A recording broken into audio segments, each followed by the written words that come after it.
Got it. Okay. Welcome, everyone, to our third plenary this summer. Normally we have a nice and slow, easy summer, but we have been doing a lot of work this summer. So I just want to say, I'm going to say this again at the end, and I really mean it. Thank you, everyone, for being here. We know you are busy. We really appreciate your time and your expertise. And I think this is our biggest set of panelists yet out of the three plenary sessions. And I'm really excited about the presentations. So let's kick it off. There's a lot of conversation to have. So there's 4 panels today. Just sort of, quickly logistics here. Nikki and Holger are going to start off, and then we're going to switch over to Mike, Todd, Terry, and Jose. And then we're going to take a little bit of a break, and we'll come back, and we've got 2 other presenters, Chris Brown and Sean Bigley. And let's see. Other than that, are we good? Should we get going? All right. So I'm going to hand it. Oh, okay. Tanya, can you hear us okay? Yes, I can. Okay, great. All right. Yeah, just go ahead and chat if you can't hear us for any reason, and we'll try and adjust it, but I think we're good. All right, so I'm going to kick it over to Max, who is the moderator for this discussion today. All right, good morning, everyone. Thanks for joining us. So like Jessica mentioned, we have a broad array of topics today that we're going to be talking about under the large umbrella of demand management. And what we're talking about today with what we mean by demand management is how can we be using less water as a region, mainly focused on surface water, but also looking at other opportunities to support the groundwater-dependent ecosystems through use of recycled water. And looking at the broad array of options the Sacramento region has to modify our demand, both in dry years, but also in all year types. And a lot of what you'll hear today is looking at opportunities for both proactive and sustained opportunities for demand management over the future. As we know, climate change poses a lot of risks to the American River. We heard in the last plenary from Ann Singer that the 3 biggest issues for the American are temperature, temperature, and temperature. And demand management is one of the tools in our toolbox to reduce that reliance on the American and leave more water in there for temperature management and for our fisheries. So really, that's why we're here today, to talk about demand management. Let's look at all the different tools we have in the toolbox. So in terms of structure, how we've structured the panel today, just so you have that in your mind as we're going through the presentations, we've started out with specific and digestible topic that we already understand pretty well, which is on landscape efficiency. It's something we can see, we understand. Some plants take more water use than others. We just wanted to start with something digestible to start with. And then we're going to build from there, and we're going to zoom out to look more at regional solutions and more policy solutions as well. So we're starting narrow, and then we're going to build out. So we're going to start with Nikki and Holger to talk about our landscape efficiency. But first, I just want all the panelists to introduce themselves and just briefly mention the topics that they're going to talk about. So let's just start with Terry, and then we'll work our way down. Good morning, Terry Mitchell with the Sacramento Regional County Sanitation District, and I'll be highlighting Harvest Water, which is a great recycled water program that Regional San is embarking on. Good morning, my name is Jose Ramirez. I'm also with the Sacramento Regional County Sanitation District. Regional San is a short name for us, Regional San. I will be co-presenting with Terry today. I will be talking about introducing the water recycling program from Regional San, and I will talk about the water recycling efforts that we have in the urban areas in Sacramento. Good morning. I'm Holger First. I'm a land development engineer representing the Business Caucus. I'll be following Nikki's presentation and talking about the impacts of demand management on development and how development is handling it and the results thereof. Thanks. Good morning. I'm Nikki Rieger with Green Acres Nursery and Supply. I'll be opening with a presentation on landscape efficiency and what we know how to do and what that looks like. Thank you. Morning, everybody. Todd Smith, Sacramento County Planning and Environmental Review. I am on the recycled water panel with a few of my colleagues up here. I'll just be doing some introductory remarks and leaving it to the experts. Good morning, everyone. I'm Mike Grinstead with the Sacramento County Water Agency. I'm going to talk about recycled water and its uses from a municipal and industrial water purveyor perspective. All right, thanks, everybody. So we'll start with Nikki and your presentations. Whenever you're ready to go, Nikki. Okay, so I just want to open with why demand management. We know it's an effective strategy. The graph you see shows reductions from before the 2015 drought to after, showing a large decrease in per capita water use. So we know there's savings to be done there. What I would like to ask for is move to a more proactive strategy versus a reactive strategy. What we saw in 2015 was a lot of quick changes. Some people updated their irrigation systems, changed their plant palette, and some people just turned the water off, sacrificing landscapes in the whole.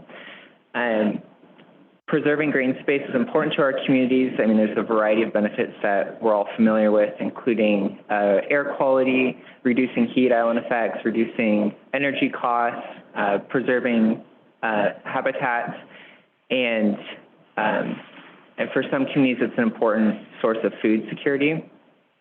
So as we're kind of going through, I think using these strategies year after year instead of bringing them in as a reaction to drought is important as we move forward. So just some basic ideas of how we know how to improve landscape irrigation efficiency. The most obvious one is going to be repairing broken valves, repairing leaks. Beyond that, though, we can move to more efficient irrigation systems.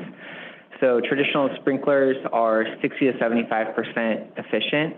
A lot of that water is being lost before it makes it to the soil. We can move to higher efficiency nozzles. That's what you're seeing in the bottom right corner. That's an MP rotator, which is 30% more efficient than a traditional sprinkler. And then drip irrigation, which is just dropping the water right into the ground. They're 90% or more efficient at how much water is getting into the soil level. We can also install weather meters. So weather meters connect directly to your irrigation system and make seasonal adjustments based on temperatures, how much rain there is, wind speed. So this is kind of automatically making those adjustments for homeowners to only use as much water as they need. Mulching is another tool. Provides a top coat over the soil, reducing evapotranspiration at the surface level up to 25%. We can also improve soil composition. This is particularly important in sandy loam soils. More organic matter in soil is going to improve moisture retention in the soil, meaning you'll have to water less often. We can also water deeper but less frequently. This is generally good for plants and reduces water use for plants. So you'd be watering deeper below the root base of the plant and then not watering again until it dries out in the surface level. This encourages roots to grow deeper and reach for that water. Deeper root systems create hardier plants but also reduce water use for plants. And then we can look at plant palette and the landscape. So using plants that use less water obviously is going to move towards reductions in water use in the landscape, but then also the footprint of those gardens. So the most obvious one would be lawns. You know, if we know lawns are important for recreation, but we don't need to have football field sized lawns in every house. We can have a reduced space, so we can still have that. So current policy trends, so what are we doing now? One of the most common ones is twice a week watering schedules. This is kind of encouraging that deep, infrequent watering schedule. for gardeners. We also know that evapotranspiration rates are highest in the middle of the day, so encouraging people to water in the evening or early morning is getting more water in the soil and losing less to evapotranspiration. We also have a lot of common sense prohibitions against watering after it rains or watering to the extent that it's running off into driveways. We also have a variety of rebates, including cash for grass. That's money put towards converting lawns into water-efficient landscapes. We also have rebates for improving irrigation efficiency, pool covers, repairing leaks, and then inspiration gardens are also a really worthwhile initiative. On the right, we see the inspiration garden from Roseville. Just giving people an idea of what this looks like. That's often a barrier to entry, is not knowing how to do this, what kind of plants to use, and how to design it. So we also have our Model Water Efficiency Landscape Ordinance. So this is an ordinance throughout California. It's managed by DWR. And this is guidelines on how to improve irrigation efficiency in landscapes. It covers a variety of things from PSI for irrigation systems up to plant palette, layout. There's equations in it to measure how efficient a landscape should be based on precipitation, environmental factors, footprint, and it's used at both the property level and the supplier level. The most important variable, I think, for our discussions, though, is ETF. It's the evapotranspiration factor. So this is a measurement on how much water is transpirating out of the landscape. So a higher number means that there's more water leaving the landscape. Lower number means that there's less water leaving the landscape. So it's more water efficient. Currently, the recommended ETF for a property is 0.8, and that's moving in 2035 to 0.55 for residential and down to 0.45 for non-residential. So moving in the right direction and a large change there. We also have WUCalls. This is a tool created by UC Davis. It's a plant database that is trying to put data behind how much water plants are actually using. They measure plants over a 2-year period to see how they respond to a variety of watering schedules. And then they grade them from very low to high, or numerically 0 plant factor being low water use up to 1 plant factor being very high water use. And just some examples of some common plants that fit these. We have the Friday poppy, Mattia poppy on the left. That's a California native. It's less than 0.1 plant factor. Lavender geograss being low water plants. Indian hawthorn, I think, is a very common, just basic shrub. You see that throughout a lot of different properties, and that's kind of a moderate plant. And then hydrangeas being great evidence of a high water plant. I also included a picture of hydrangeas after a day of missed watering, very reactive to not getting water frequently. So I kind of just want to end on what we've seen as challenges to adapt, talking to customers and just in the nursery. One of the most obvious ones is just the cost of it. It's costly to get irrigation retrofits, installations, renovating your landscape. That's a big barrier to entry. And once you get that irrigation set up, you also need to maintain it. So sometimes there's a disconnect between the intentions you have going into it and then following those through, right? So as plants mature, you might need to water less frequently. There might be different environmental factors to consider, and if you're not actually making adjustments down the road, we're losing savings that could be there. I think it's also important to consider there's a lot of people that want to be part of this change and are making these adjustments, and then there's a whole population that are not adapting, and it's important to consider why and how do we reach people that aren't making the changes. And so a lot of this is the consumer demand. So there's aesthetic reasons why they might not want to go with water-wise or native landscapes. There's also a risk to planting new things, right? Planting is a risk, and not everything you plant is going to survive. So a lot of people want to stick with what they know they're going to be successful with. And there can definitely be more education on how do you establish native plants, when the right time to plant them is. There's not all of them are going to require the same things as your more traditional geraniums or hydrangeas. And then we've seen this also as shelf appeal, just being how the plant sells itself at the nursery. A lot of native plants and low water plants aren't bred to look appealing in a 1 gallon small immature state.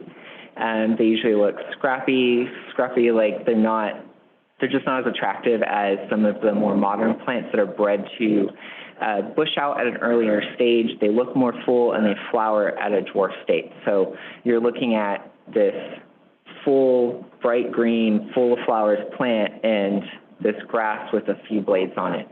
And you might go in with the best intentions, but when you see that in the nursery, it's hard not to leave with pretty thing right now.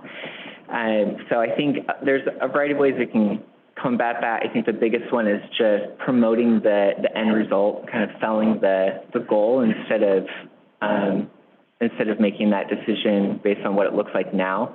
I think a lot of people don't see that remember that the plant is going to get 3, 4, 5 times as big as when you're buying it at the nursery. I think there's also a lot of unsurety of what to do, especially with turf replacement. I think a lot of turfs, it's very easy just to fill the space with grass.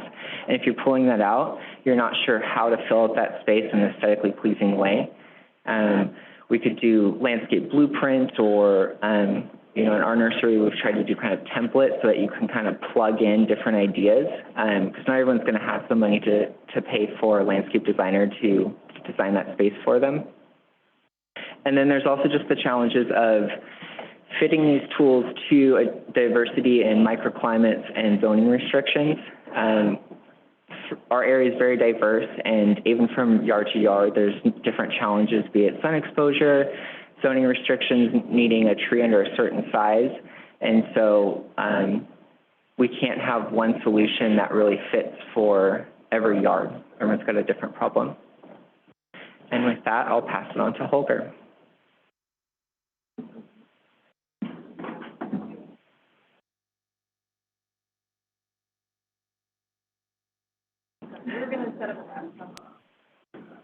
We were going to set up a laptop in front of Holger so that folks online could see your face, but I'm attached to a cord, so that's not going to work.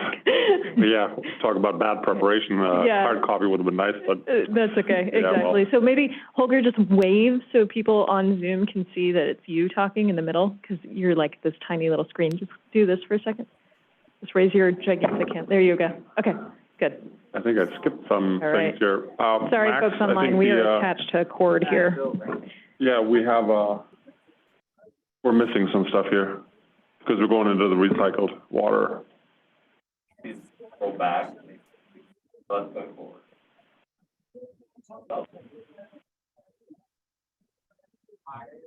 Yeah, it's missing something. Okay, so everyone, my apologies. I'm in Burlington, Vermont, and trying to do this remotely. So this is actually a perfect moment to see if we can get a laptop in front of the speakers, because we're going to need to take a minute to go to the prior presentation version, which had Nikki's and Holger's presentations combined. And so Ashley, you can text me if you need help with that.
And while we're waiting, are there any questions for Nikki on Nikki's part of the presentation? Holger will focus more on future development and the water use trends we're seeing with future development. Nikki's presentation more focused on existing landscapes.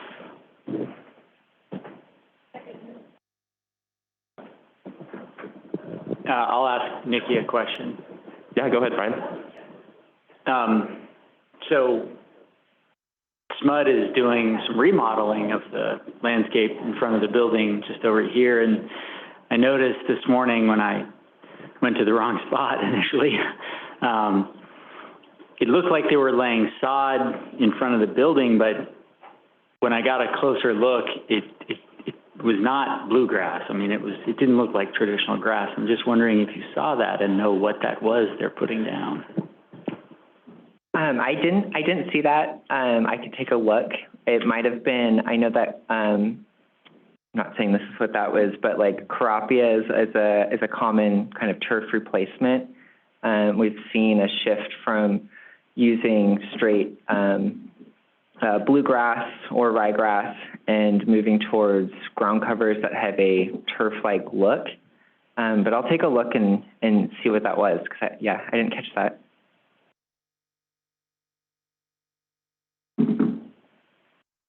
Okay, great. Looks like we're back on track. So we will transition to Holger to talk about new development trends for water use.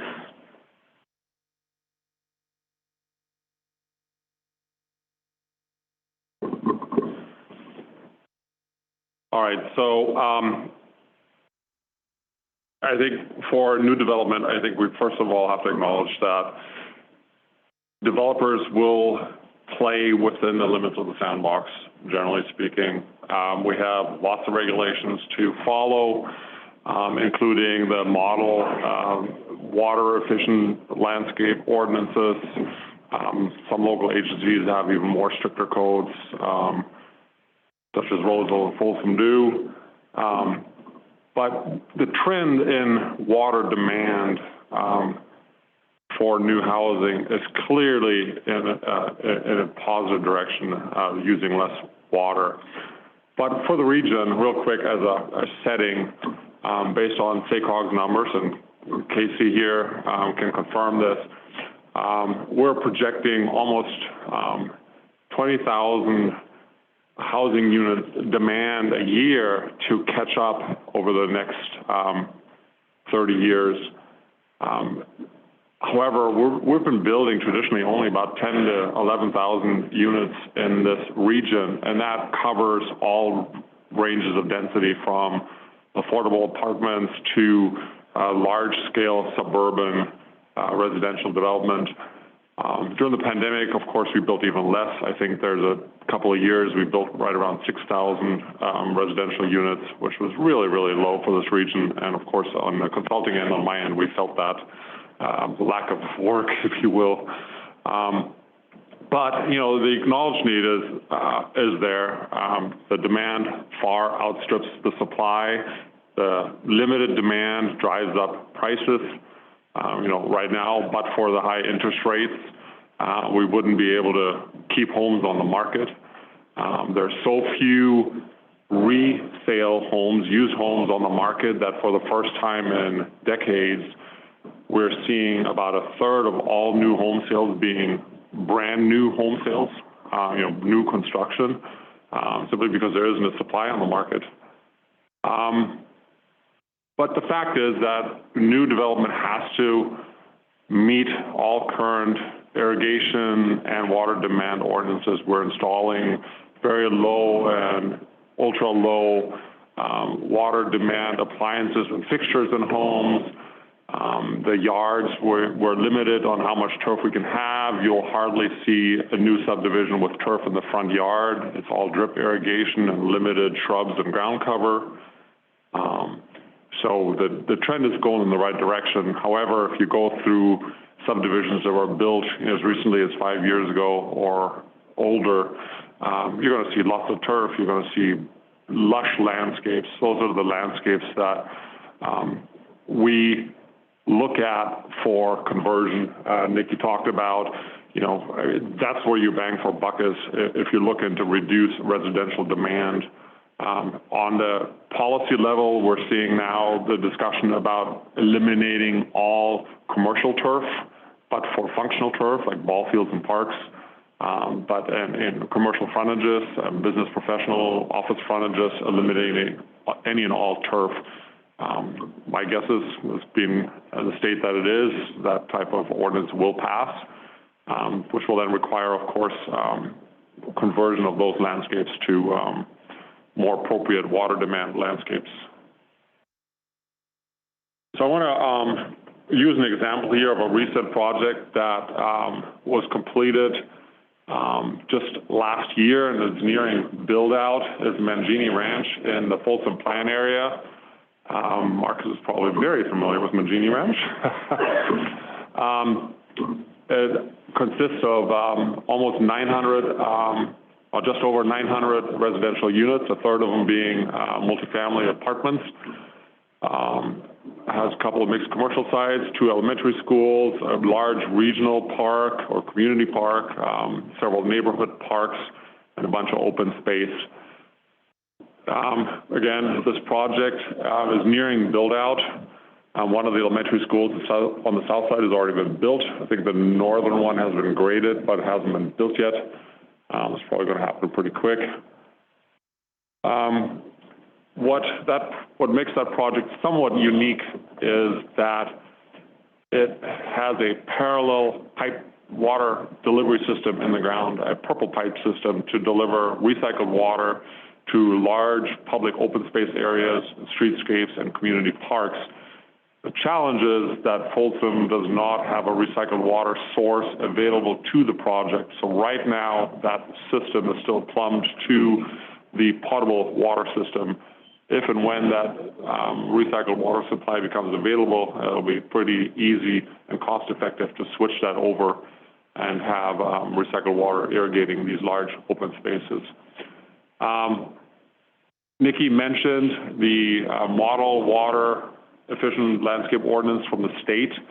Local agencies may have a more restrictive ordinance. The city does. The city's water efficient landscape ordinance, WELO, that all development in Folsom has to follow.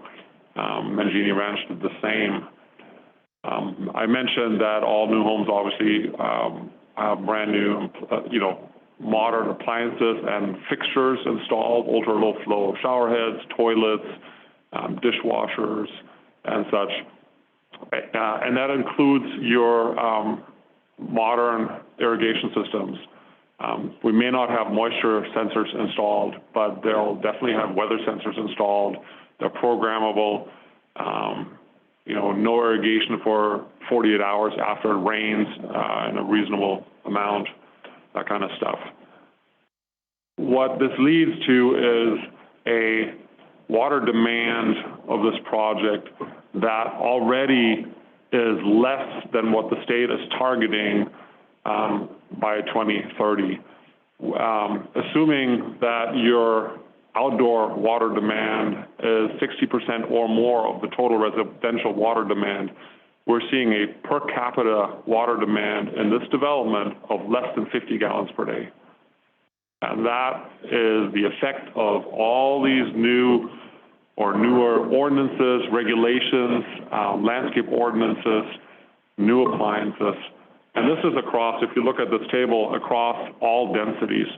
This is, some pretty nice sized lots, 60 feet wide, 110 feet deep. I mean, some of those lots are big, and they're still using less than 50 gallons per day in the interior of the home. Large 3,000 square foot homes at times. So, I mean, this is, a factual record here of what new development can achieve, and we're getting tighter on that. If I just think of my own home, and I live out in the country, so it's a little different, but it's hard to achieve those kind of values without replacing your appurtenances and appliances, and that comes at a cost. But I can tell you that the purple pipe system that we have installed in this particular development adds close to $5,000 to each home's cost. And the more extreme examples of El Dorado Hills, where you actually irrigate residential lots, private residential lots with recycled water, it can add up to $10,000 a door to the price of each home. Of course, that doesn't help our affordability issue. You know, and to address some of SACOG's issues with sustainable development, and I get that, I'm not arguing that. We need denser housing, we need more infill housing, but you can only meet part of that demand that way. And you can't social engineer. People are going to live the way they're going to live. There's going to be demand across all housing ranges, all housing costs. But we also know that every additional $1,000 a house will cost, somebody else is getting priced out of the market. So, you know, the effect of these ordinances that we have on housing affordability is often forgotten or not talked about.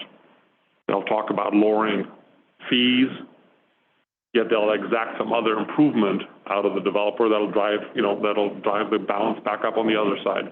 Anyway, I don't want to get on a soapbox about this. The demand, the water demand of new development is a lot lower than our existing housing stock. We have opportunity to improve, especially on the existing housing stock and landscape conversion that Nikki talked about. Recycled water, you'll hear more about that, as a great way to reduce potable water demand, leave water in the river, because that's water that people already used and they're, you know, that runs down to the regional treatment plant, or in the city, in El Dorado County, you know, they treat right off Latrobe Road and use that recycled water in El Dorado Hills. So there's ways that even new development can still improve, but again, new development is far ahead of where the state is heading even in the next 5 years. Thank you. Great, thanks so much, Holger. Do we have any questions for Holger and or Nikki? Brian, go ahead.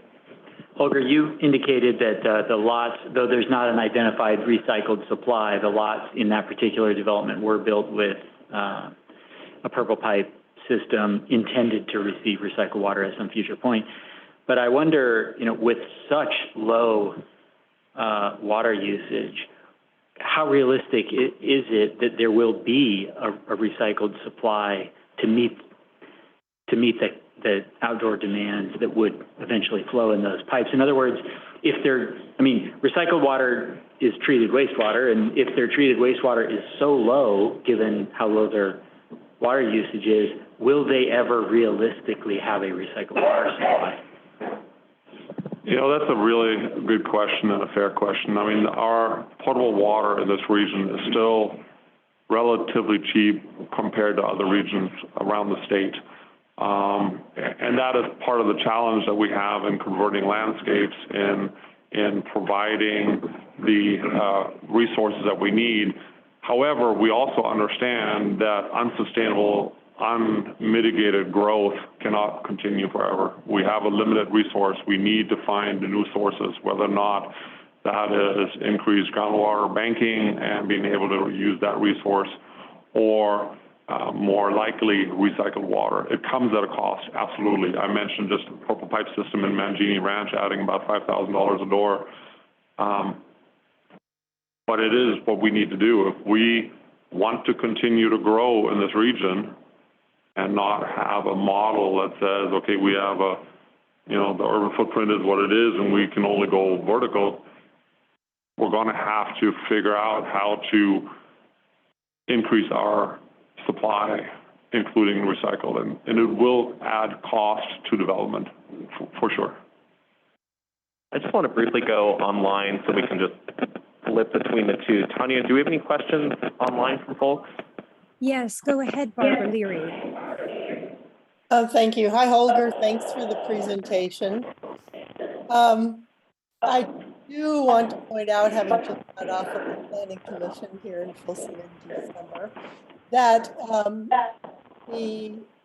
all of the developers have not agreed to not put turf in.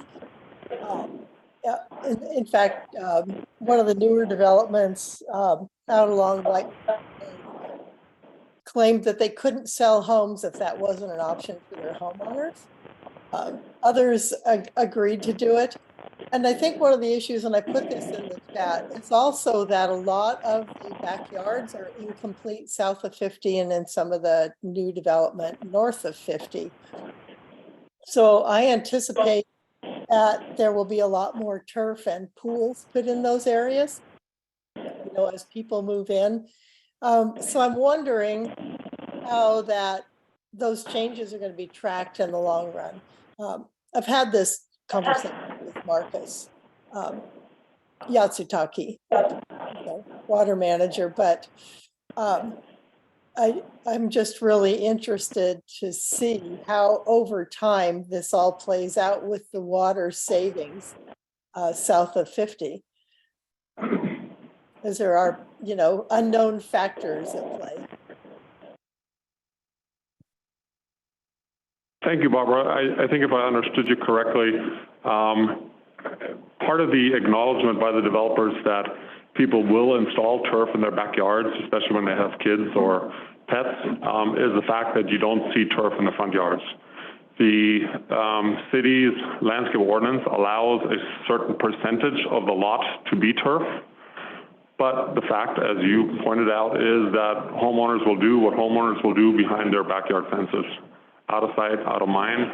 And in their front yards. Well, in the front yards, you don't really see it anymore. I'm not aware that Mangini Ranch has turf in the front yard. Now, there's different phases. They may have. Sorry. I have seen it in some of the older. I'd say, let's, in the interest of time, I think there's other questions we have. So. Anyway, okay. Yeah, I think ultimately irrigation demand comes down to cost. Water rates is a great incentive to reduce demand. We see it in the San Juan Water District where we have extremely high water rates. People start thinking about water efficient landscapes because of cost. Great, thanks so much. Other questions? Let's go to Marcus. Thank you. Not so much a question, but just to respond to a couple things. One, it is true, there are some houses in the plan area that do have some small front yard landscaping that has, you know, grass, and it might be an 8x8 square with a tree in the middle, or, you know, maybe a 10x10 square, but much smaller than what we see north of Highway 50 with our existing housing stock. So yeah, the water use numbers we are seeing are lower in the plan area compared to what we have north of Highway 50. And then on the recycled water question, we haven't, Holger's right, we haven't identified a true recycled water location in or supply in the sense like what Regional Sand's doing and bringing that 35 miles to the east, which can get pretty expensive.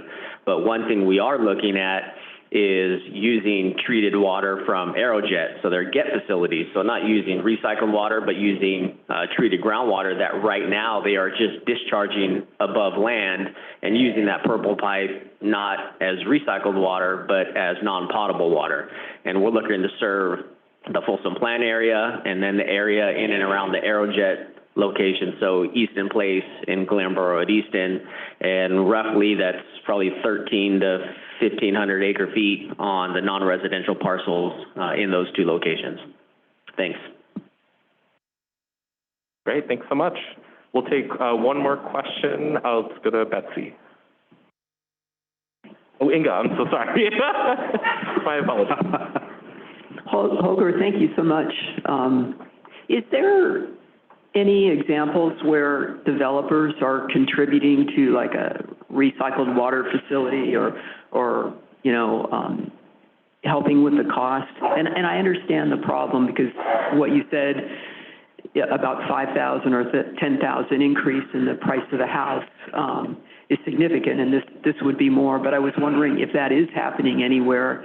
And the thing that I think is it's much more profitable to build, you know, more expensive homes, but if there was more subsidy to things of this nature, like a, you know, water recycling plant on the part of developers, it might become more profitable to build lower income homes, or it might make it closer, you know, and I realize the problem with this is it might impact profits overall, but anyway, do you know of any places like that in the state where developers are helping with the cost of those recycle facilities, et cetera? Really good questioning.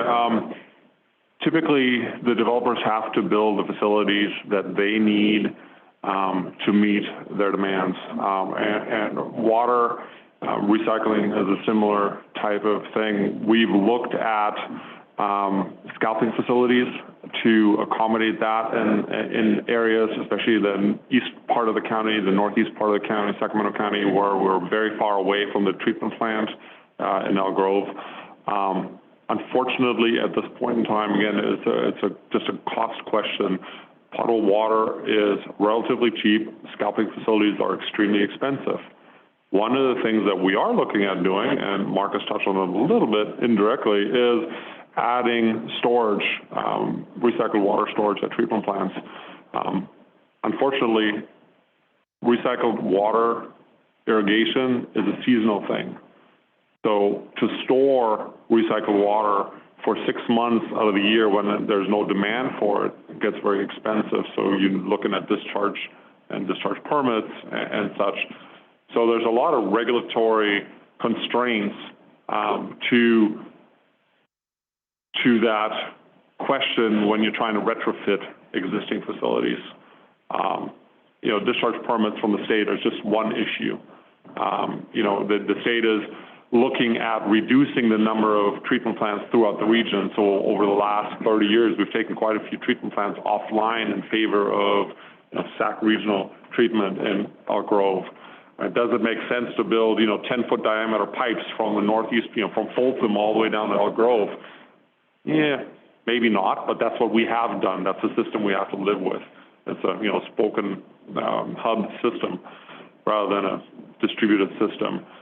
But in general, new development does have to pay for its facilities. If new development identifies recycled water to meet its demand, then new development has to pay for those facilities necessary. If that means extending pipes 5 miles through existing development and fixing all the roads and dealing with all utility conflicts, you betcha. That has to happen. Does it add to the price of the cost of the house? For sure. Doesn't help the affordability. To your question about, or to your point about more expensive homes being more profitable, that's not necessarily the case. What happens, however, is the infrastructure financing that more expensive homes can generate far exceeds that of low-income housing.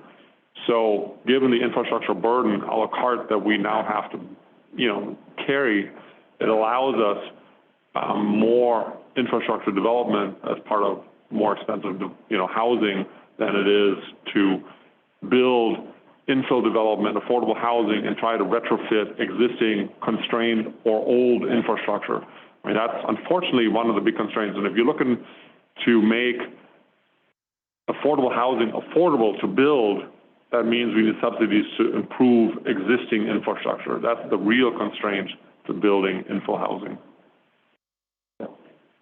Great, thanks so much, Inga and Holger. So now we're going to transition to recycled water. So we've talked so far about how do we reduce one side of the equation, reducing our existing water use. And as we transition to recycled water, we're looking at the other side of the equation. How can we increase supply to offset some of those existing uses or future uses? So I'll pass it off to Todd Smith to introduce the topic for us. Thank you, Max. Good morning again, everybody. Todd Smith here. And I had some notes here that I thought would be really good, but then as I was driving over here this morning, I was listening to talk radio, and this ad came on that was so pertinent to the topic, and it was from SaveOurWater.org, the state's water conservation website. And it was mimicking this classic rock station, and they had sounds of leaky faucets and sprinklers on pavement, kind of this theme in the ad, and it really got me thinking about why does it matter from a recycled water perspective? Because we all know, based on the work we're doing here, water is a finite resource. We can't be wasteful with it, and if the area and the region is going to continue to grow, whether that's through infill or expanding the urban areas, we're going to need to meet the demand as a region. And so that's why recycled water is a topic of conversation from my perspective. We need to figure out whether it's a valuable tool that can be easily or implemented with some financial assistance over time. So with that, I'm just going to pass it off to Mr. Mike Grinstead.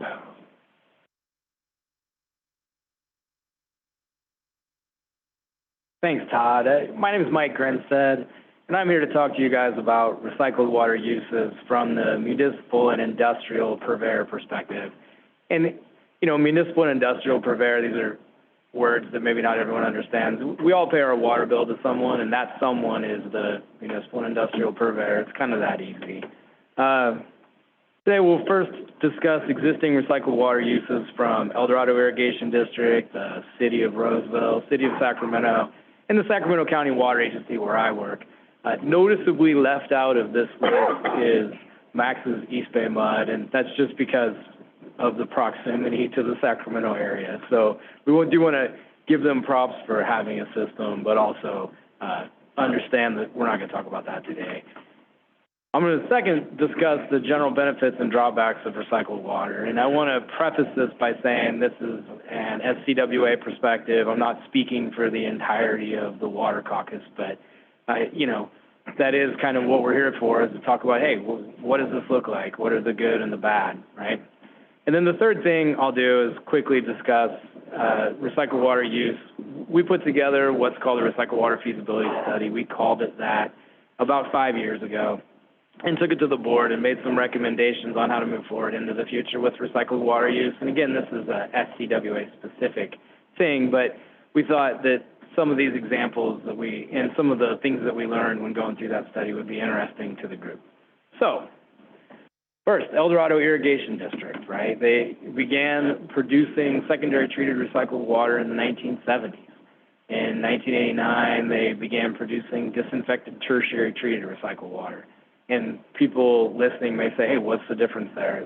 There's just extra treatment on the effluent and the discharge. And our friends from Regional Sand can explain that in infinitum to you if you'd like. But it's probably good enough just to know that's an extra treatment train.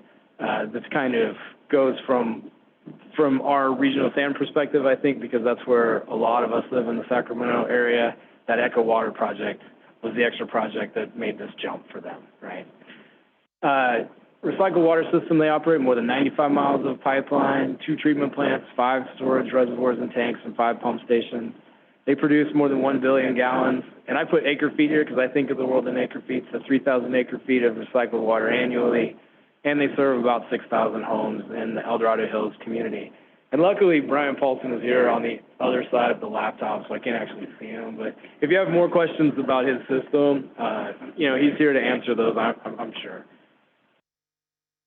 Next is the City of Roseville. The City of Roseville also has a recycled water system. They have about 200 connections, 64.3 miles of pipeline.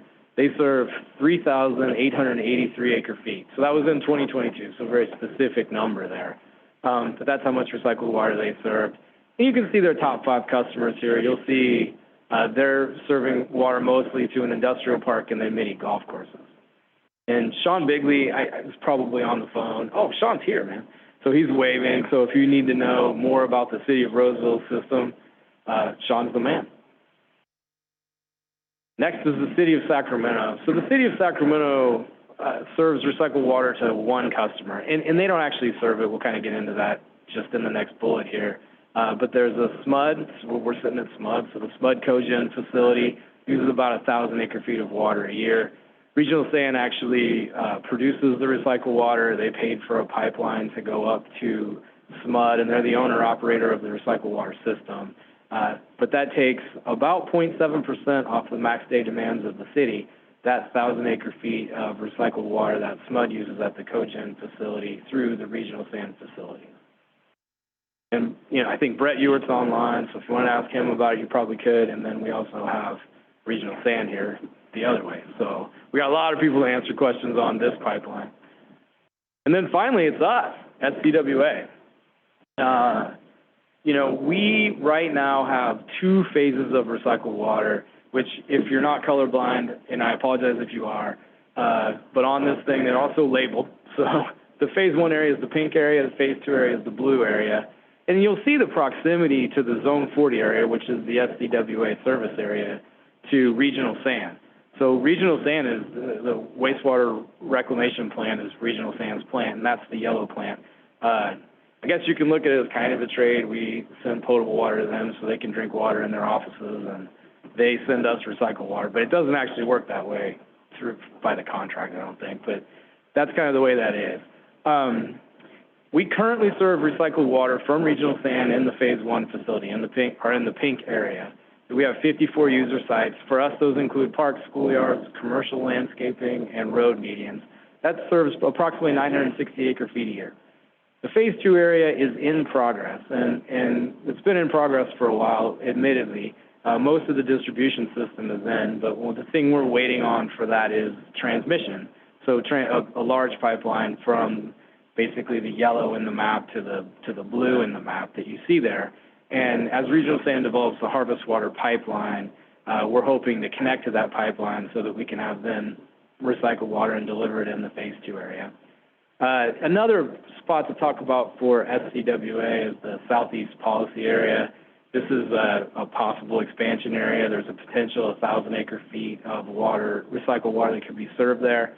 It's just to the south of the blue area that's there already, down to the purple line, right? The purple line's Camera Road. We have a preliminary 3-way agreement in between Regional Sand, Sacramento County Water Agency, and the city of Elk Grove to potentially have recycled water in that area. While that area is developing, this is an ongoing conversation. And it struck me when we were talking earlier, we talk a lot about purple pipe. We've said that a few times, and I did not practice this, so here the presentation gets terrible. But I just wanted everyone to know that anytime recycled water is delivered to an area, it has to go through a purple pipe. So every once in a while when you're driving around, like if you're over, I think it's in Vacaville, and you go to the Costco because you got to get gas, you'll see these purple fire hydrants. That's their purple pipe system, and that's just kind of the universal code that this line connects to recycled water. And it's important so when you're building a house, you don't take a housing connection like to somebody's faucet and pull it off of a purple pipe, right? So when we talk about purple pipe, that's the infrastructure that's in the ground. Recycled water goes through that. And as a water purveyor, you understand that, hey, if it's purple, that's not potable water, that's some other kind of water, right?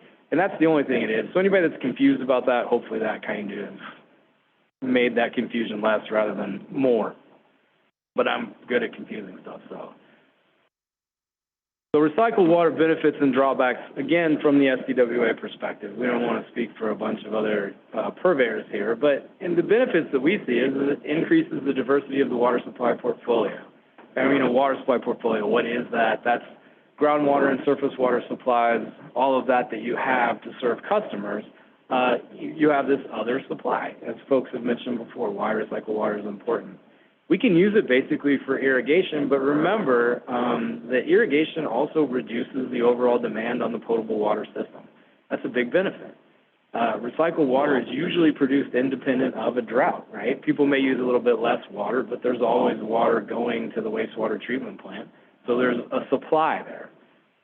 And we say there could be less risk of curtailment than the current surface water rights. That's only because there may be some kind of a requirement for a wastewater provider to make sure that their effluent's in the river in really, really, really dry years. What are the drawbacks? Well, the cost. I mean, that's already been discussed, but I'll talk about it again.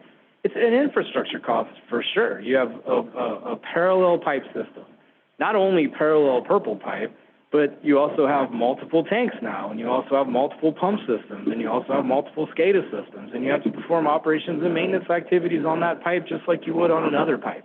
That pipe can break, it can leak, it can have all kinds of issues that you have to respond to. So now you have two systems rather than one. Energy consumption is the second thing that we now have two pressurized systems, and each one of them has an energy requirement. And then there's reporting and regulation that goes along with this. If you have a purple pipe system, from a purveyor's perspective, you have to make sure there aren't cross connections with your potable water system. You have to do testing. You have to make sure that people are trained, and the list goes on and on. about the different reporting requirements, and that just requires bodies and people, time, effort, and energy, right? And that costs money for a purveyor, which means that people pay for it in rates. All right. So this is where we get into the future recycled water uses. These are the things that are discussed from our recycled water feasibility study. We looked at three main projects. Expansion of the recycled water system, which is additional purple pipe, and we talked about what purple pipe is enough. We had a concept called the End the River Swap, very specific to us. We'll talk about it a little bit. We looked a little bit into direct potable reuse, so we'll introduce that concept. One concept that we took out very quickly, but that's worth discussing, or at least mentioning to the group exists, is called indirect potable reuse. But for indirect potable reuse, you probably need an above-ground reservoir to be able to kind of mix recycled water with regular water and then use that water. We just don't have that ability, so that dropped out of our feasibility study really quickly. But for other people, that may stay on the list. I just wanted to mention it as a possibility so people had an awareness level of what that is and what it's called. So expansion of the recycled water system. Look, you have to have a pipe to get water anywhere. Unless you have a ditch, but we don't have any ditches, so it's got to be a pipe. And so what you see here on the map is just a dashed red line that would be a new transmission main that would need to be installed to bring recycled water further into the existing SCWA distribution area.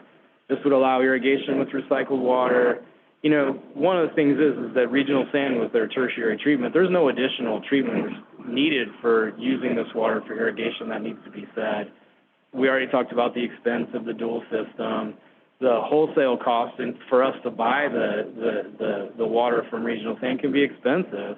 So it's difficult for us to recover our operations and maintenance costs. You know, and then funding has to be secured for this pipeline. We put infrastructure costs into fees or get money from some other source, like let's say a grant or whatever else. So when Holger talks about $5,000 a door, that's the fee he has to pay to build that unit. And that fee goes to pay for the infrastructure. And so in order to build this infrastructure, someone has to pay for that. And if it has to be in fees, then that's the housing affordability issue. And I put the SEPA recycled water system here again, which is that new kind of greenfield growth area in the city of Oak Grove, only because, you know, we as SCWA made the decision not to expand the purple pipe system into existing areas due to the expense and what that would cost and what that would do to our existing ratepayers. But sometimes if you're looking at greenfield development, you can kind of reduce some of the size of the potable system if some of that demand is going to be taken care of by the recycled water system. And so you can kind of integrate it in a little bit better. And so the board kind of asked us to continue looking at the SEPA area in Elk Grove. Just needed to say that.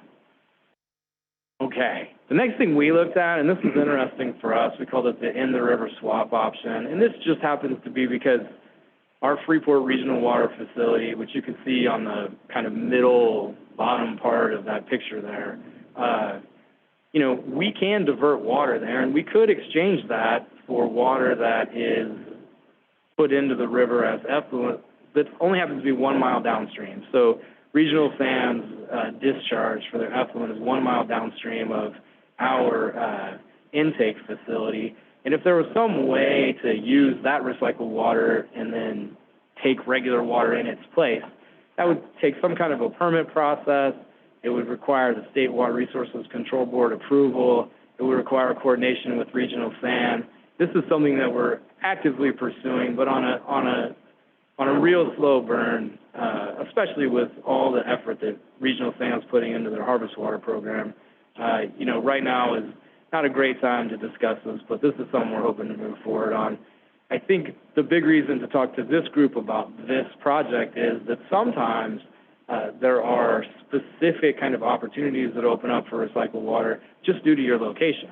That's what we have here. And then, you know, in a place like Folsom and what they're trying to do with recycled water, it becomes a little bit different because of the proximity, right? So there are some purveyor-specific kind of looks at recycled water for sure. And the last thing I want to discuss, and I'm sorry if I'm going over time, I didn't even know what time it was, but I can continue to talk about recycled water all day if you want. we're talking about direct potable reuse. And what direct potable reuse really does in effect is it takes the effluent from the water treatment plant, which is already treated, and then takes it through another another kind of high energy demand treatment process, okay?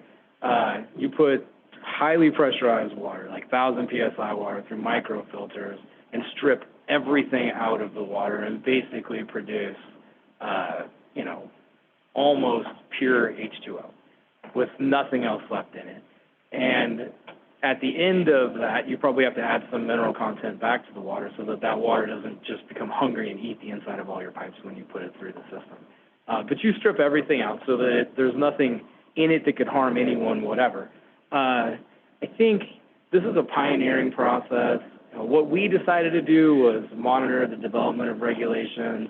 We had a couple pipe alignment options. We figured that the best way for us, if this was a possibility in the future, to take advantage of direct potable resource, the direct potable water as a resource would be to somehow get that to the vineyard surface water treatment plant. There's two potentials for us in that. We could use our existing raw water pipeline, but we have partners in that pipeline and we're not sure if we could actually do that, or we could put a separate pipeline itself all the way up to vineyard. The thing to remember about direct potable reuse is it has a very high energy consumption because it has to produce this very high pressure water. That's number one. And then number two, there is a very salty effluent that comes out at the end, right? Because everything that you strip out from the recycled water, you still have. It didn't go anywhere. It's just now you have it as a waste product. And there's a lot of salt involved in that. And so if you're close to the ocean or a salty source, maybe there's a way to kind of get rid of that easily. For us on the inland, you have to think, what am I going to do with this now that I have it? We didn't answer any of those questions. They're just questions that I think people need to realize when they think about direct or indirect potable reuse. And, the energy, number one, and the waste product, number two. And that, my friends, is the end of you having to listen to me unless you have questions. So. Great, thanks so much, Mike. We're going to hold questions for now, so if you have a burning question for Mike, write it down, and we can get to it at Q&A or asking after the break or maybe at a later time. So now we're going to move on to Terry and Jose to talk about the Harvest Water Project. And a very brief transition so we can see everybody on the camera.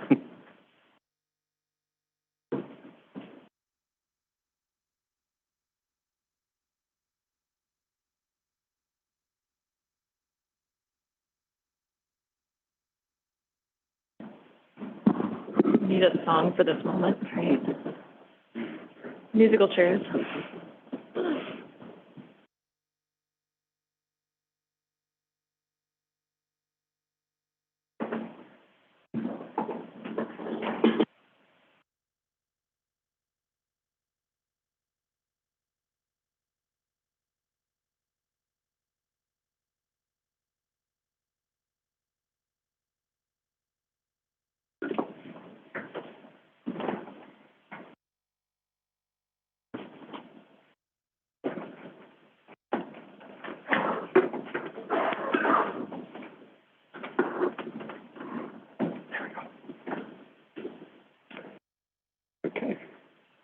Hi, good morning. Can you bring up the presentation, please?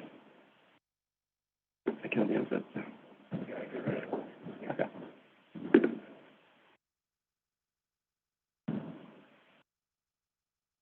Yes. Well, good morning again. My name is Jose Ramirez. I work with Regional SAN, and today we are going to be co-presenting on this presentation, Jerry Mitchell and I. First, I will do the first part of the presentation, talking about the Urban Recycled Water Project, and then Terry will close the presentation talking about the Harvest Water Program.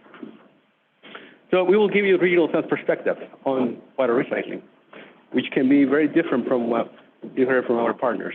Normally, when we look at a problem, we look at challenges and opportunities. We don't look at problems. We look at opportunities and challenges. So briefly about Regional SAN, this map shows the service area for Regional SAN. We provide wastewater conveyance, treatment, and disposal services for about 1.6 million residents in Sacramento County. We treat an average of about 135 million gallons per day during the summer months. Our board of directors, we have 17 members in the board of directors that represent the county of Sacramento and the cities of Folsom, Algrove, West Sacramento, and the unincorporated area of Sacramento County. Within our service area, we have over 20 water purveyors. So if we want to implement water recycling projects, we have to coordinate with those water purveyors in their service area. One highlight is that we no longer have we no longer call our Sacramento Regional Wastewater Treatment Plant. We changed the name to the Echo Water Resource Recovery Facility. Why did we change the name this year? Because the name Echo Water means it's like an echo. We're bringing water back for beneficial use in the service area. Resource recovery, what does that mean? Well, we are cleaning the water. We are bringing the water back for beneficial use in the region. We are also taking the solids out of the wastewater, and we are turning those solids into fertilizer, into pellets for fertilizers. So we sell those pellets to farmers for beneficial use in their farmlands. And biogas, we have digesters in the treatment process that use bacteria. They're in the process. The bacteria eats the solids, and in that process, that bacteria produces biogas or methane gas. We take the biogas, we clean it, and we sell it to SWAT, and they put that to beneficial use. So we no longer call this a wastewater treatment plant. It's an Echo Water Resource Recovery Facility. It is located in near the city of El Grove, and you see the yellow dot on the map. We also have, so this is the service area in green, just below the city of El Grove between Highway 99 and I-5. We have what we call the Harvest Water Service Area, and that's for recycled water service only, not for sanitary sewer service. That area for harvest water is not part of the regional SAN. So why recycle water? Todd briefly talked about this. What are the drivers for regional SAN that we see? Well, population growth and limited water supplies. There is no new water.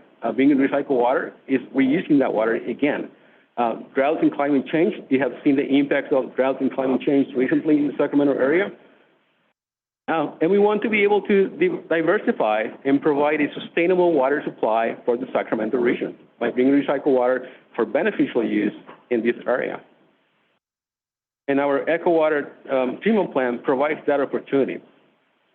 It produces high-quality tertiary recycled water that can be put to beneficial use. Our planning efforts back in 2004, our board of directors made a decision. They established a goal to recycle up to 40 million gallons per day by the year 2025. So we started thinking internally, staff, how do we accomplish this?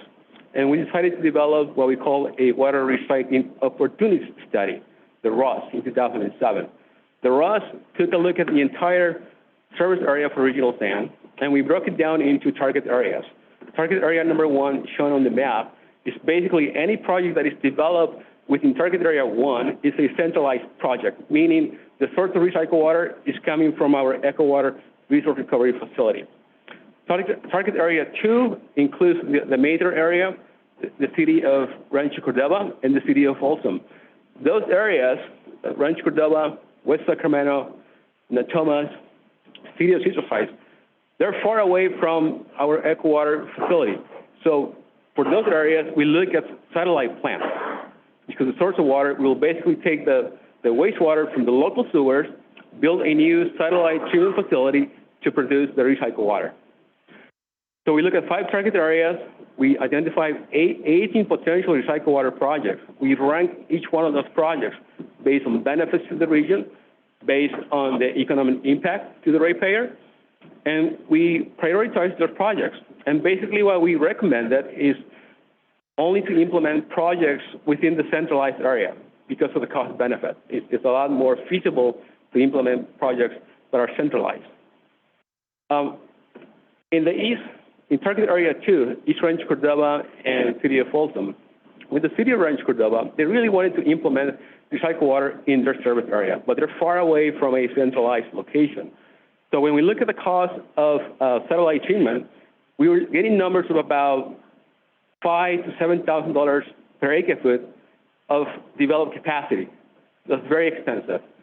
In the centralized options, we're getting about a cost of about $500 to $1,000 per acre foot for a centralized option. So the scalping or satellite treatment are 5 times more expensive than a centralized option. So for Rancho Cordova, we also look at the possibility of building a long transmission pipeline coming from our Echo Water resource facility all the way up to Rancho Cordova. That's about 20 plus miles.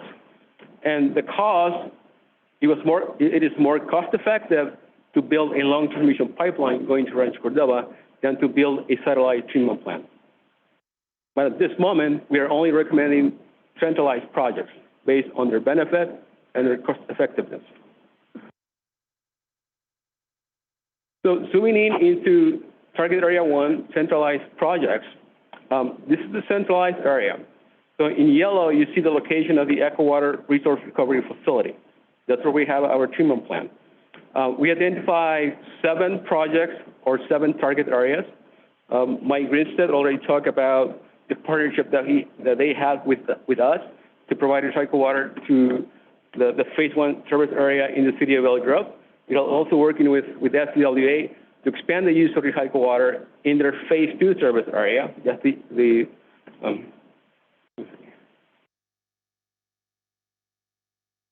area. This is phase 2. And we're also working with SCWA and the city of Elk Grove to bring recycled water into the southeast policy area. That's the area shaded in brown. Also, in part of the urban areas, moving north, we built in 2015 a pipeline to bring recycled water service to the Asmat Chemical Cogeneration Plant for industrial uses. So when you add the total of 7 areas, we're looking at about 120 million gallons per day of demand. That is significant. We're talking about recycled water for landscape irrigation, for industrial applications, basically for non-potable uses. Now, how is Regional SAN going to be able to achieve this? Well, it's through comprehensive planning and evaluation of projects. You know, we developed 18 projects, and we did not evaluate those projects in a vacuum. We actually developed a stakeholder advisory group that includes members from the Regional Water Authority, the local water purveyors, and from state officials that promote recycled water. And all of those entities were part of the group that helped us to rank and evaluate and prioritize projects.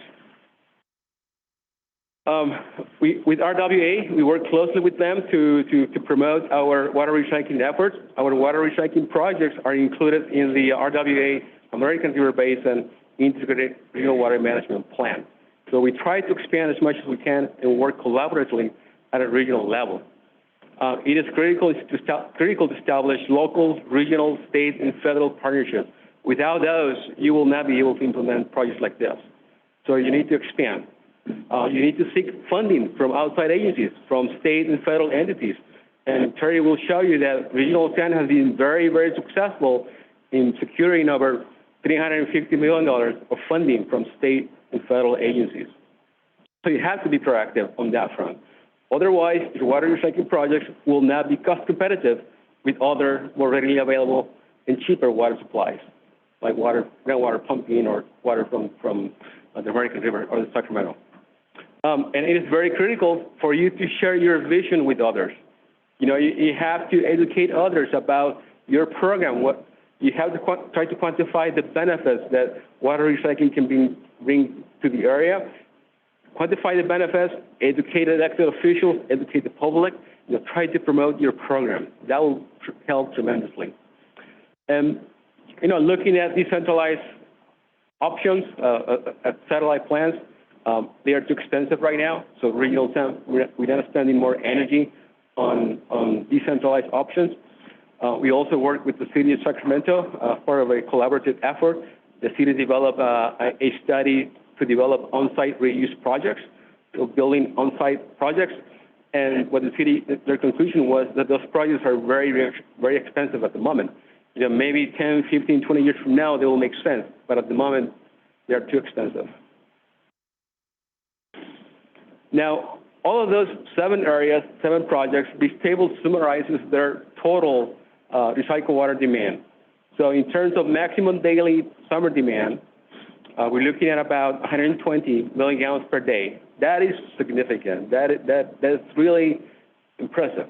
Again, in 2004, our board set a goal to develop up to 40 MGD. The project that we identified and that we are planning to implement, it is 3 times that goal. Right now, out of those 7 projects, 3 are already built, they're existing. In 2026, we plan to start providing recycled water service to 2 projects.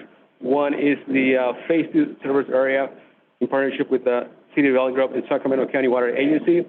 And the other one is the Harvest Water Program, which Terry will be talking about it briefly. A little bit about each of the projects. Mike already highlighted this one in his presentation. This is the chemical cogeneration project. We built a pipeline going north to the chemical cogeneration plant to bring recycled water for use of their cooling towers. It cost about $15 million to build, but what is key here is that Regional San was able to secure about 60% of that, about $7.5 million in grants from the state, from Proposition 1, Proposition 50, and 84. The rest of the remaining funds came from the state through a loan, a 1% interest rate loan. So when you factor that in, the funding that you bring from outside agencies, and when you factor in the rate that you are using to sell that water to SMUD, your project is now, you're breaking even. You're being cost neutral. But again, this will not become a reality if you're not able to secure state and federal funding. You have to develop those partnerships in order to do it. This pipeline going north to chemical cogeneration plant is going through parts of the southwest portion of the city of Sacramento. So this pipeline was upsized to expand the use of recycled water in the future into the city of Sacramento. So here in this area, you can see that in green, those are parks and schools that we identified that we could expand recycled water service in the near future. As we secure more funding from the state and federal agencies, then we will expand the distribution system to connect those customers. We also have on site at the Eco Water Resource Facility what we call a recycled water fill station. So we have connection points or bays for residential customers to bring their containers, fill them with recycled water. We will train them. They will take the containers and they will take them to their residence, and they use that to irrigate their plants and lawns and so on. We also have, as shown on this picture, a gentleman with, using a fire hydrant, and it's colored purple. So we have that ability for tanker trucks to come in and tap into a fire hydrant to collect recycled water. Now I'll turn that over to Terry.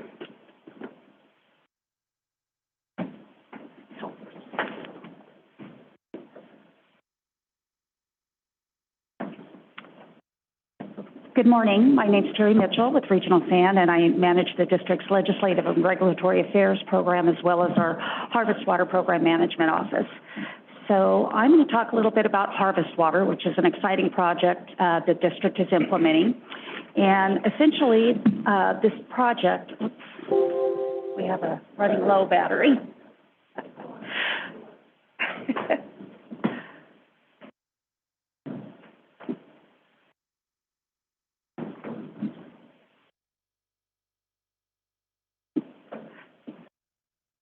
What?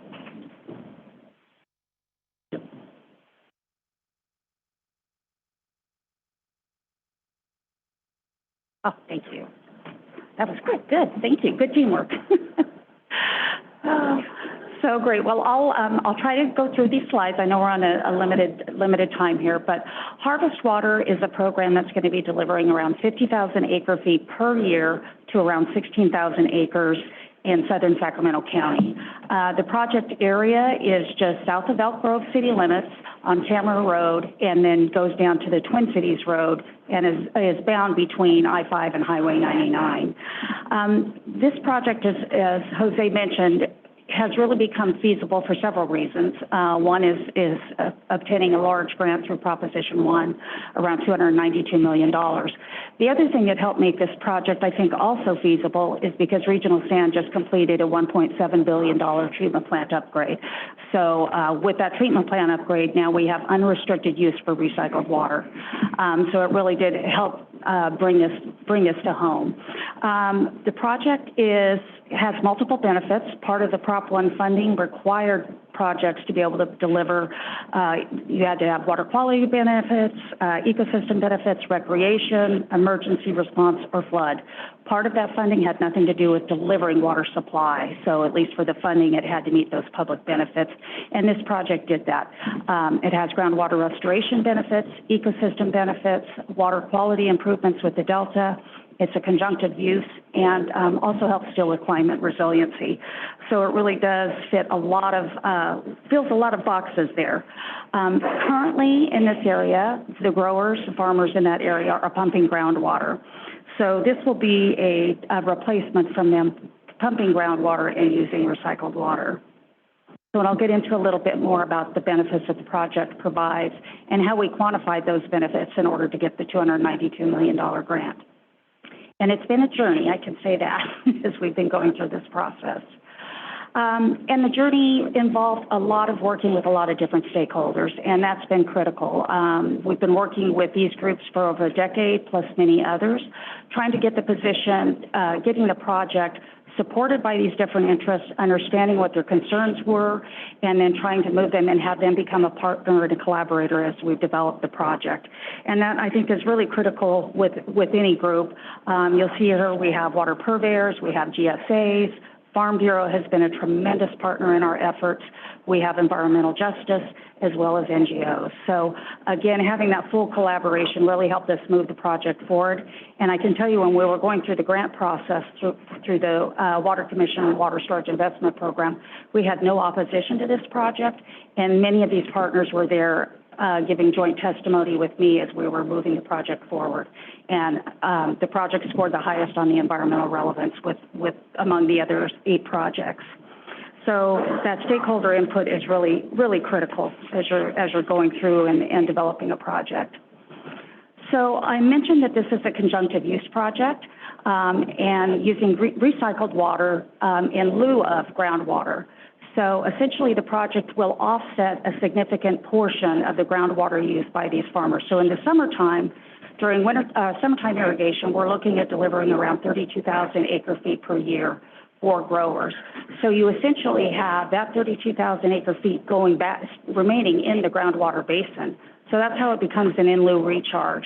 So we're not recharging the ground basin, we're delivering the recycled water, and by virtue of them not drawing that, we see groundwater elevations and groundwater increasing.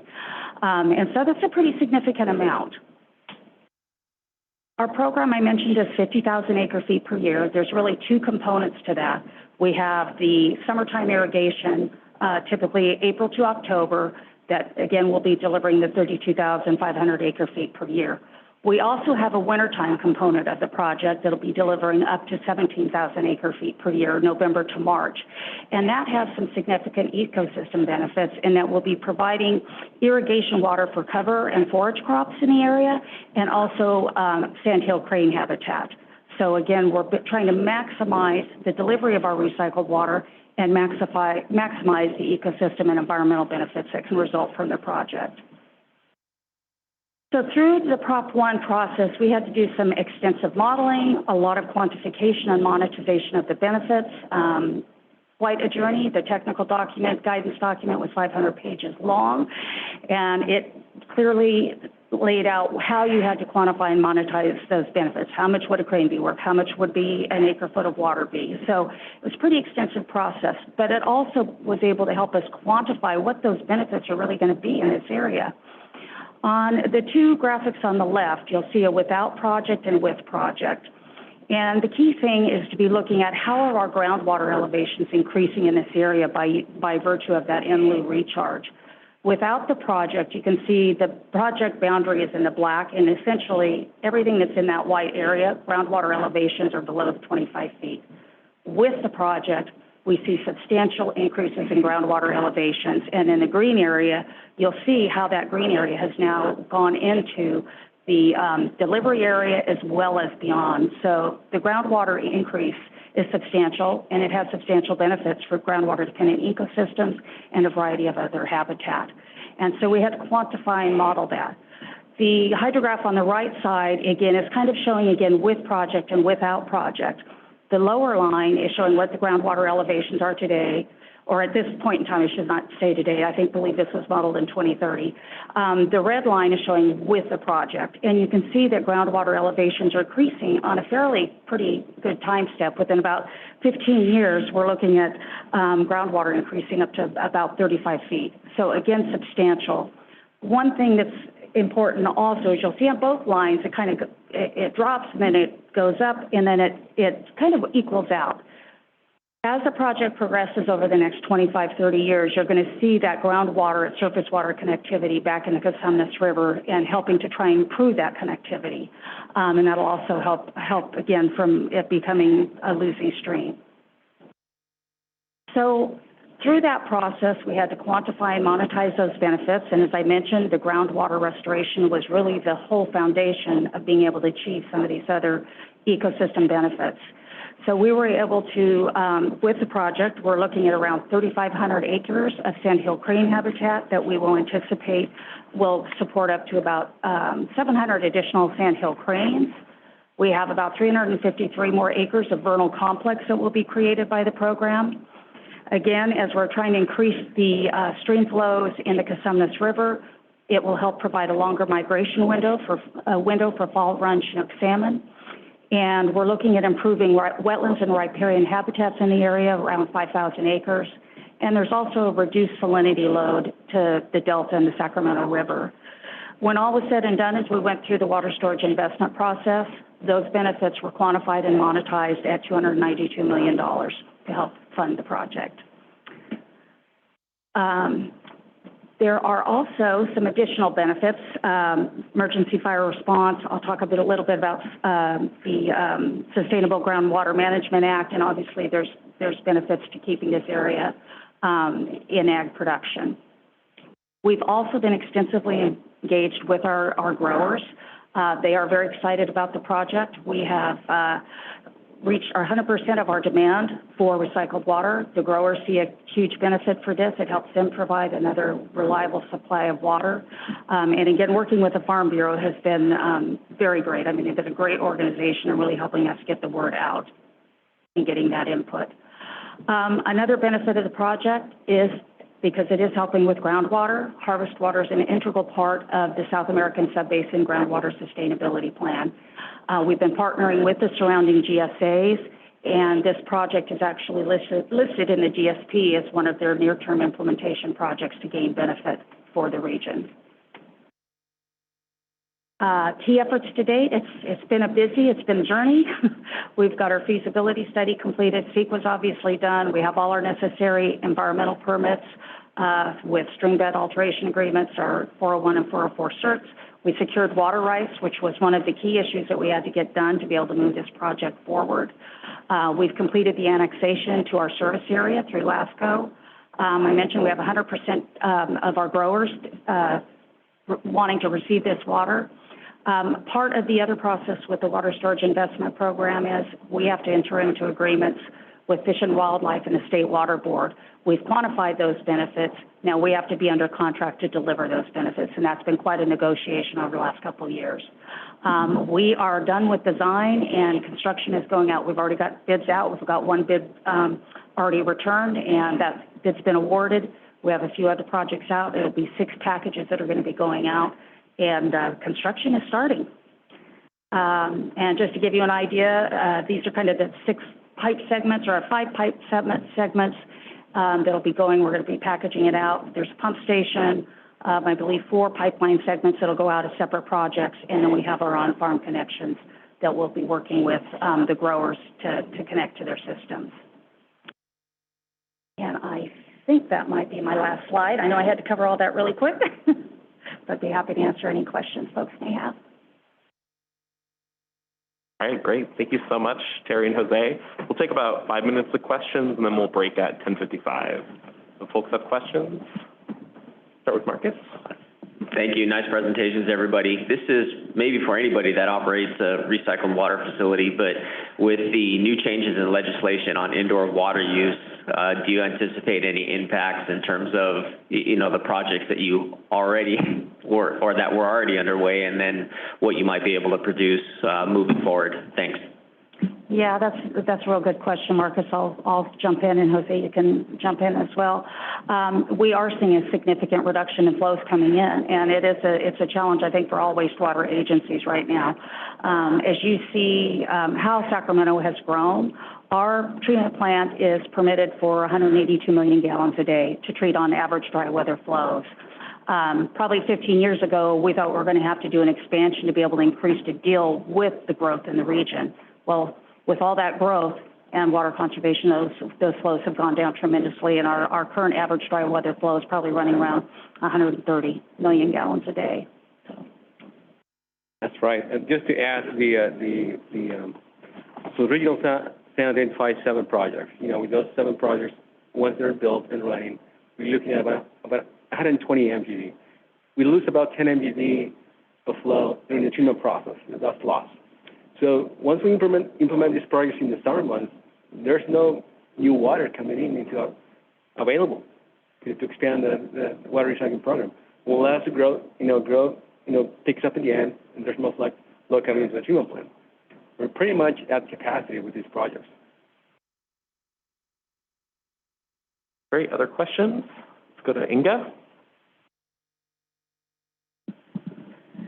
What's not to love about this project? Just a question, the recycled water that recharges the delta, all these different places, is there any difference in the quality of that water, the mineral content, going back to, say, the subbasins? And yeah, with Echo Water coming online, the water quality is a very, very high quality water. It's, I think if you looked at that in the river water, our water is going through quite an extensive process. There are going to be some salts, but looking at the TDS, it doesn't appear that will be an issue for our growers at all. So in terms of mineral content and that kind of thing that gets eliminated, does that make any difference? Yeah, and I'm not sure, Jose may be able to ask us, on the mineral content, we're going through a sand media filtration process, so it's not reverse osmosis, which really strips everything out. I don't know if you have any sense on the mineral content. Not on the mineral, specifically on the mineral content, but, one of the big components of the Echo Water project was to be able to remove ammonia. That was a big issue that we had with the regulators from the state. So we built facilities to be able to remove ammonia from our discharge into the Sacramento River. So the quality of the water that goes back into the Sacramento River is much better than it was before. Thanks. Great. Any other questions? All right. Well, thank you so much, everybody. This is a really exciting project, and it's fun to end on a happy note with harvest water. A lot of benefits the region. So we will take our break now, and we'll break till 11:05. Mm-hmm. Thank you. Thanks, everyone. Can we do a round of applause for our speakers? Sorry. Thanks, everyone.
All right, if folks want to start making their way back to their seats, we'll start in about a minute.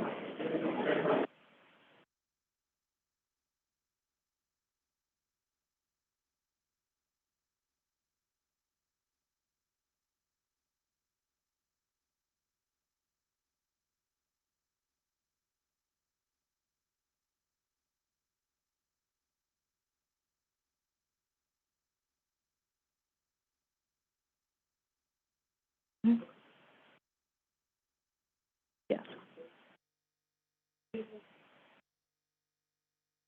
All right, I think we're.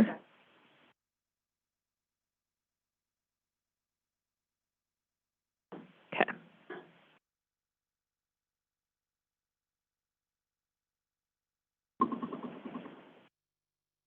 All right, we all situated, Jessica?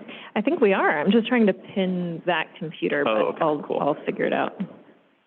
I think we're ready. Okay. All right. All right, well, welcome back, everybody. Hope you enjoyed your break. We're now going to transition to more of our policy and regional discussions.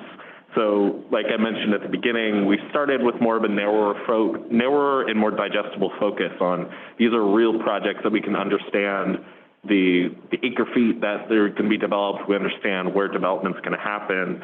Now with Chris and Sean's presentations, we're taking more of the regional view as what can the Sacramento region do as a whole in working together on both policy considerations and also regional communications to really achieve that sustained and proactive conservation approach we've been talking about.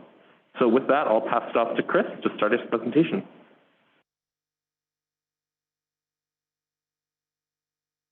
Thanks, Max. And just for people's background, I work professionally as a water conservation consultant, and I have more than 30 years in this field, but I'm here as a volunteer for ECOS as part of the Environmental Caucus. I'm going to be talking to you about new ideas. This is sort of the theme I've figured out of the ideas that were proposed as part of the whiteboard actions exercise we did in April. I got given these ideas that I think are generally all something new for Water Forum 2.0. One of the recommendations was that, so I'm going to start with measures, that all of the purveyors in the region institute twice weekly irrigation. It's important in looking at that we understand that the plants themselves do better with less frequent irrigation. They develop deeper root systems, and they develop a hormonal or metabolic reaction to a couple of days without water that actually makes them hardier. And then during a drought, when you have to cut back on water use, these plants are going to be more likely to survive than others. It's also important to recognize that different species or different bluegrass was mentioned earlier in the presentation. That's not a great drought hardy species, but fescues, which are native to California and have been adapted to lawns, are very hardy. There's other turf grasses like buffalo grass, zoysia grass that are very low water users. They are available, maybe not as much available as you'd find a fescue or a Bermuda grass, but there are approaches here that focus in on the plants, which plants you choose, and we have to admit, as we heard earlier from Nikki, not everybody is going to convert their landscape to a native landscape. As much as we might want that, there's going to be a certain percentage of people that want to keep their turf grass. So there have been both scientific studies since the 1980s focused on this, but also a big regional study, actually statewide in the state of Colorado back in the early 2000s, that established that as much as 25% water savings just by moving from daily irrigation to twice weekly. They examined all different types of irrigation schemes that were used in Colorado back in the early 2000s and found pretty significant savings in terms of outdoor water use. Another measure that we recommend from the Environmental Caucus is that all of the purveyors become WaterSense partners. This is going to be really easy to achieve, but because when I went through the WaterSense partner program, it seems like all but one are already WaterSense partners. So we're almost there. This is great because it promotes the indoor water use appliances and fixtures that use 20% or less water than standard appliances that are available on the market. We all have seen Energy Star label products when we buy appliances. WaterSense is an effort by the EPA to get customers to look for the WaterSense label the way they look for Energy Star. And I should disclose that while I have nothing to do with the partnership program at EPA, I am a technical consultant to the WaterSense program.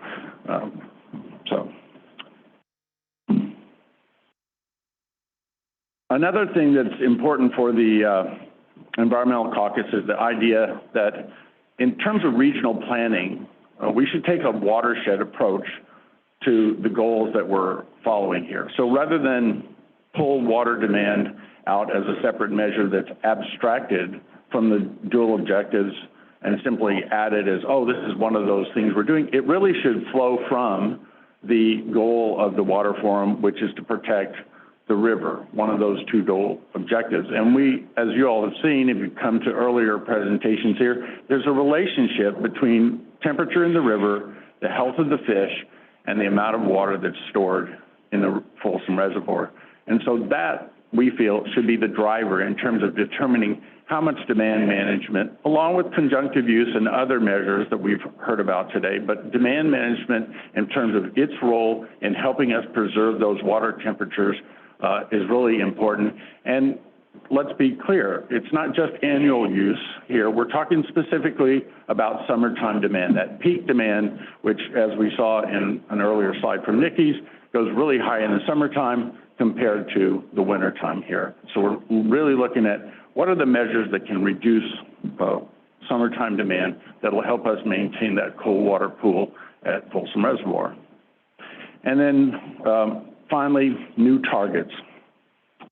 Demand and population growth have been decoupled, as we've seen in graphs presented to the Water Forum in earlier meetings. I think Sean's presentation actually has this graph in it. So we can see that water conservation is already having an impact here in the region, and that's great. But when we look at what happened in 2018 in terms of the statewide policy, it has some pretty confounding results. The graph that's on this slide shows that on the left side, the lower water users from a per capita standpoint are around 120, 125 gallons per capita per day. That's where they are now, that's their target, they're meeting their target. And yet we have people at the upper end that are over 350 gallons per capita per day. These are all our regional purveyors that are part of the Water Caucus. I didn't label any of them because I don't want people to focus in on comparison right now, just on the principles of what are we trying to achieve with water conservation. Where you have people using 350 gallons a day, they have a lot more room to cut their water use than somebody that's already down in the 120s. So it's a hard discussion, not pretending that this is going to be an easy discussion, but it makes far more sense as we think about things rolling forward that the customers, the public, is going to pay more and more attention when they see these numbers made publicly, and they are out now for comment. They aren't finalized, but when they start hearing that somebody at 350 gallons is presented as a conserving average use at the same time as someone at 120, these kind of questions are going to lead to greater policy debates and greater questions. We think it's far more wise as a region to look at our use within the region and ask ourselves the questions, what sort of standards should we set here that make sense for this region? So those are our basic points. With regard to this, I do want to throw a couple caveats in here, just so we may get questions on this anyway, but currently of the purveyors that are listed up there, most of them are meeting the target that is going to be published as the first of the targets, and we heard earlier that these will be ratcheted down over time. but there's about 4,000 acre feet of additional demand reductions that the State Water Resources Control Board is projecting that 3 of our purveyors are going to have to achieve. And it's also important to recognize that when we look at total water demand, that's not these numbers. They do not include commercial, institutional, or industrial demands. And so when we look at the health of the river and the water balance in our region, we're looking at all water, not just these numbers. So thanks very much. Great, thank you so much, Chris. Do we have questions for Chris on this presentation? Marcus, go ahead. Okay, thanks, Chris. And this, it may be a more broad general question, because I know this is something that our water management, water conservation staff come across, especially when involving landscape conversions. You know, they're not inexpensive to do, and I think everybody most people recognize that. And if people are going to spend $3,000 to $5,000 or more dollars to do a conversion, and for the city of Folsom, I guess we're fortunate to have, you know, fairly good water rates. Payback periods could be 20 to 25 years, close to 30 years. Do you have any maybe advice or anything you've come across to, you know, how we might be able to explain that to, you know, the benefits besides, okay, you know, taking the turf out as our team meets with customers, because it's a tough sell, and any advice or feedback would be appreciated. Thanks. Well, being one of those do-it-yourselfers who was an early adopter, it doesn't have to be thousands of dollars, but I recognize that not every customer wants to go out and figure out their own landscape design and go to Green Acres or the soil-borne farms and buy the, you know, native plants and do it themselves. So it is going to cost something if you use a professional landscape person.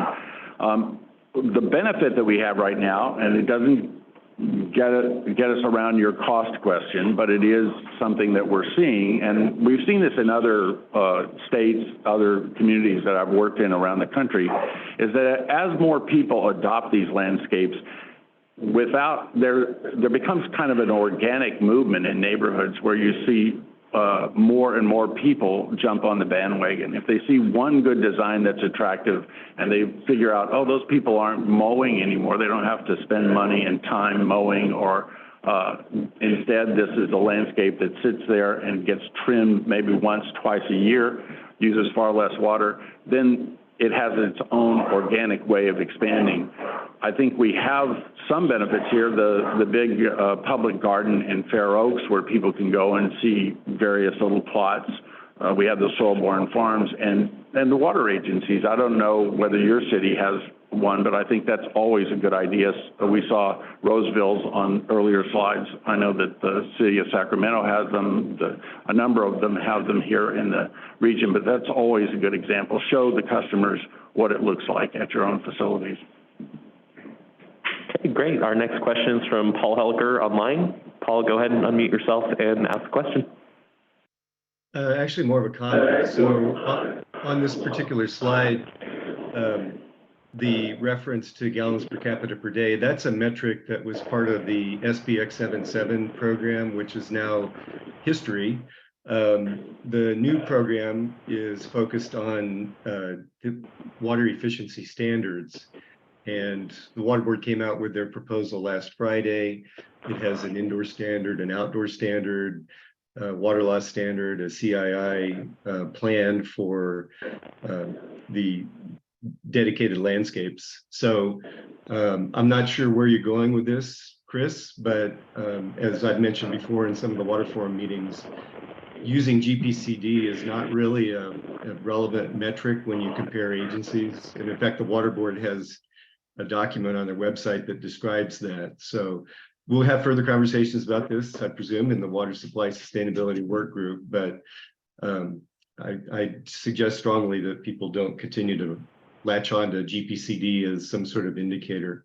And then one final comment, there is a calculator that the State Water Board has on their webpage. And if you plug in the numbers for all of the water agencies in the region here, you'll see that with the exception of Rio Linda, every water agency is going to have to reduce their water deliveries, and somewhere typically in the range of 30% to 40 to 50%. So it's going to affect all of us and all of our customers directly. And as Marcus said, the payback period is pretty long for a lot of these conversions. So that's going to be an economic impact that we have to be concerned about. Well, just so everybody knows, the numbers in this chart came directly from the State Water Resource Control Board website that reports on what their proposal is requiring of water agencies now, and they are reported in per capita numbers. Okay, great. Thank you, Chris. Go ahead. So Paul's comment notwithstanding about GPCD being an accurate measurement, Chris, where should they be? What's required by the state, or what's the sought after goal? Is the entity that's lower than 150 GPCD, is that where everybody should be, or is there a mandate? No, Paul's right that the numbers come out differently for different water agencies, but the point I'm making, and that the Environmental Caucus has talked about, is that the proportional difference here within the region and, frankly, around the state, same issue. If you call all of these people conserving on either end of this, is going to cause a certain amount of confusion among the public and certain pushback, especially when you look at questions about impacts on disadvantaged communities in terms of the cost and asking people to reduce their demand if they're already. And I can tell you that looking at these at the State Water Board site, the two agencies that are at the bottom here are the ones that have the disadvantaged communities identified in the Cal Enviro screen. So the idea that everybody goes down at the same proportion, et cetera, is not really going to work. And we can see that here in the evidence. But how do we get it to be equitable? I think that's part of the discussion. Where do we find equity is precisely where we have the Water Forum and the caucus process that we have. So, but there is not one size fits all. That's definitely true. All right. Do we have other questions for Chris? Okay, I'm not seeing any other questions, so let's transition over to Sean. So Sean is going to be talking about our regional communications and education. So again, looking at that regional scope on how can we be working on communications and education. All right, so good morning, everybody. I'm Sean Bigley. I'm with the city of Roseville. So I do appreciate the opportunity today to present on the topic and share some of my thinking. And I hope today to provoke some thoughts regarding a future conversation on how we can move the needle even further on long-term water efficiency in this region. I just want to be clear, I'm speaking on behalf of myself, and in some cases, the city of Roseville. I am not speaking on behalf of the Water Caucus. So I just want to make that clear before I start.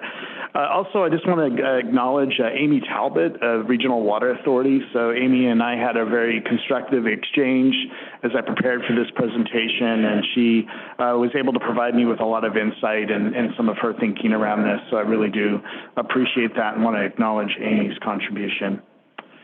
So in terms of where we're at with water efficiency and water conservation long term, my viewpoint right now is that it really does feel like we're in this sort of loop where we're in a more reactive and temporary posture relative to water efficiency.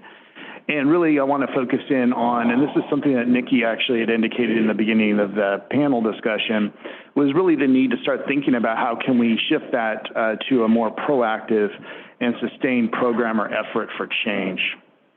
And so, the obvious thing that we all know in this room is that in the state of California, droughts come and go. It's not a matter of if, but when.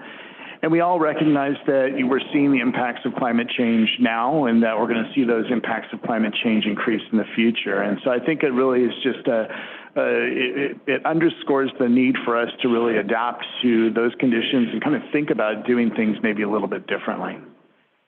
And then in terms of some of what we see at sort of the policymaker level outside of local agencies, is it seems like a lot of the communication that comes out is really reactive in nature, very temporary in nature. It's very much fueled by a crisis. Sometimes it comes across as chaotic and not very well organized or thought out, and in some cases not very strategic. And so I don't think that paradigm is something that's sustainable, quite frankly. And really, I think in terms of the context of the Water Forum and what we do, I think we're a unique organization where I think we can put collectively our heads together and think outside the box long term in terms of how communication and education occurs. And then in terms of just the general, the Water Forum itself and the two co-equal objectives, I think that we should also be thinking about alternative ways where we can perhaps move the needle down the road in the context of really yielding better results in terms of the health of the Lower American River in a more sustained fashion. In addition, this was pointed out to me by Amy, recent focus group research suggests that our local water customers are actually tired of hearing about drought and really any crisis-related news. So you can imagine going through the pandemic, going through a whole series of different challenges that are out there in the world, politics, et cetera. There's just a lot of sort of angst and sort of tiredness around sort of crisis-fueled communication. And again, I think it's just imperative to listen to that feedback, listen to what customers are telling us, and really, again, just approach at looking at changing that overall paradigm. And really thinking about how communication and education can be basically put in place to actually achieve longer-term, more substantive water efficiency results over time. So again, presentation today just focuses on some thought-provoking areas, such as, are we communicating at the right scale and right pace? And then again, my hope is that this presentation today will spur some deeper conversation on how we can move the needle and really think about it in the context of the Water Forum 2.0 process. So the next slides really are about talking through some regional collaborative examples. And so I want to talk about the regional collaborative that we've got here through the Regional Water Authority. And so essentially, Regional Water Authority manages a water efficiency program that's comprised of 19 water suppliers in the region. It has an annual budget of $650,000. The program develops an annual public outreach campaign and school education program. With the support of grant funding, the program also funds commercial and residential rebates, conducts efficiency research, hosts consumer focus groups to support activities.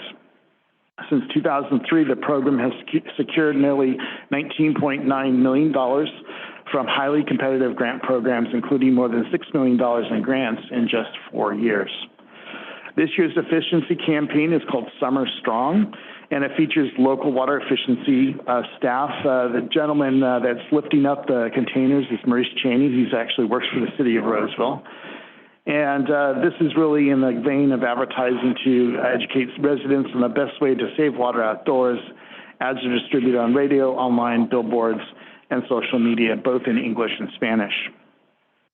In terms of ensuring that the ads resonate with residents, RWA hosts focus groups to test out ad concepts before releasing the final versions to the general public. RWA also uses unique partnerships to further spread our messaging. New this year is a brewery partnership in which RWA provides drink coasters to local breweries with water-saving tips on the back. Jack Rabbit Brewery and Urban Roots Brewery have already signed up to participate. And you can see actually in the image here on the very bottom is one of those coasters. The school education program also encourages middle school and high school students to submit a 30-second video, public service video announcement, focused on providing water-saving tips in a fun and entertaining way. Winners receive cash prizes and their videos are played at local movie theaters. The program also offers funding to support a variety of rebate programs. For example, in 2023, the program secured an additional $500,000 for turf replacement rebates. All the program's information can be found on the public-facing website, bewatersmart.info, which features an address for specific watering day schedule and water waste hotline information. A couple of other regional collaboratives, and this is just a light touch on these. First is the Sonoma Marin Partnership. And so this was actually formed in response to the SB 7X7 legislation and mandate, subsequent mandate. The alliance includes the city of Santa Rosa, Roanoke Park, Sonoma, Cotati, Petaluma, Town of Windsor, and North Marin, and Marin Municipal and Valley of the Moon water districts. Regional Alliance has been formed pursuant to DWR resource methodologies for calculating baseline and compliance for per capita water use. And the binding factor with this partnership is they have a common wholesaler supplier, which is Sonoma Water. In their website, what they include is a one-stop rebate portal. They also focus, like RWA, on regional communication at the regional scale. They also have an interesting program called QWell, which is the Qualified Water Efficient Landscaper Training, which presents an affordable and local approach to reducing landscape water demand.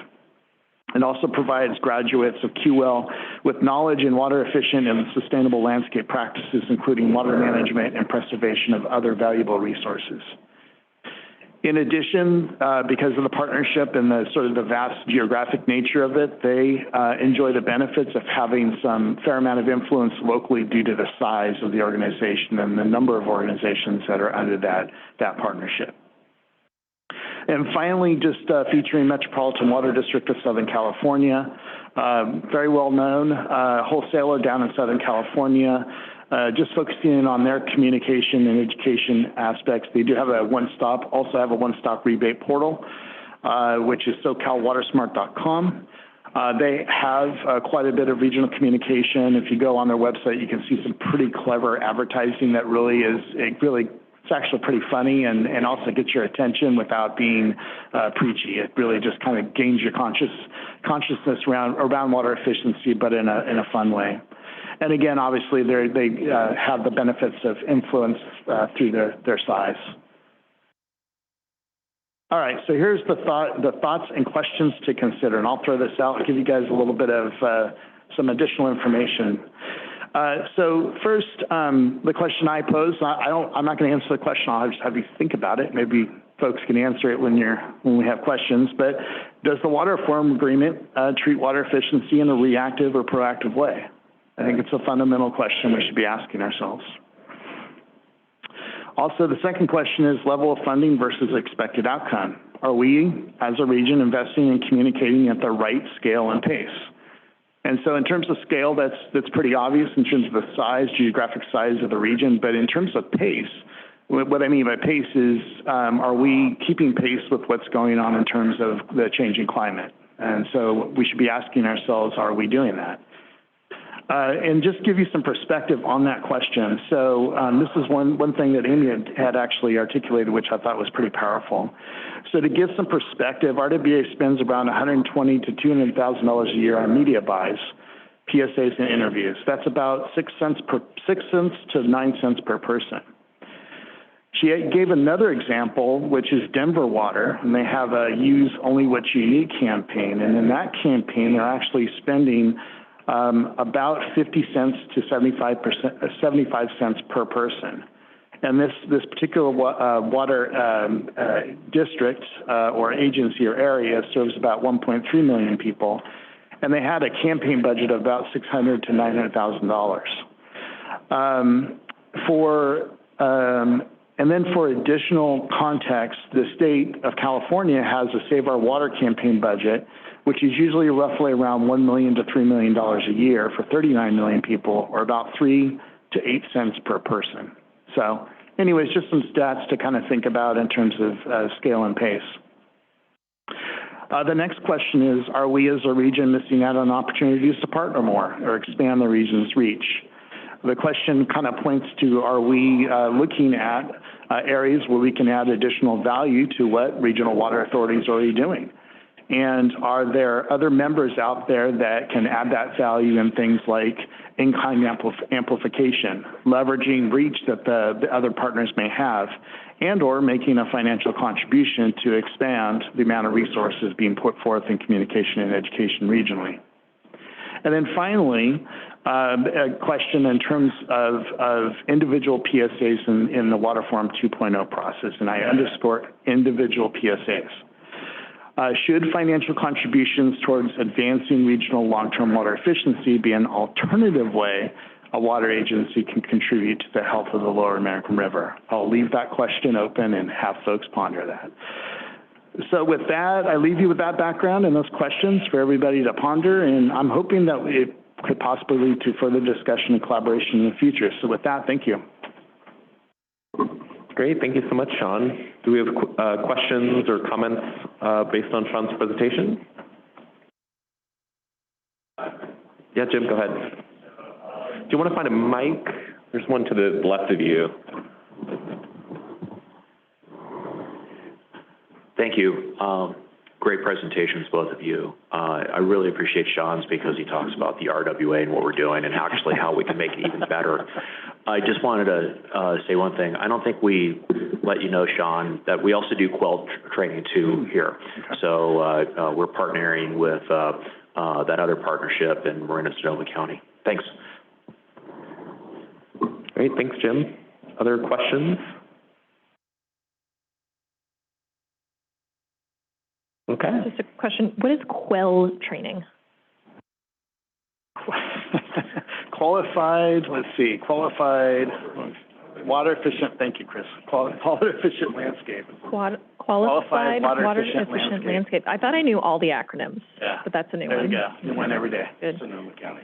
Sonoma County, okay, okay.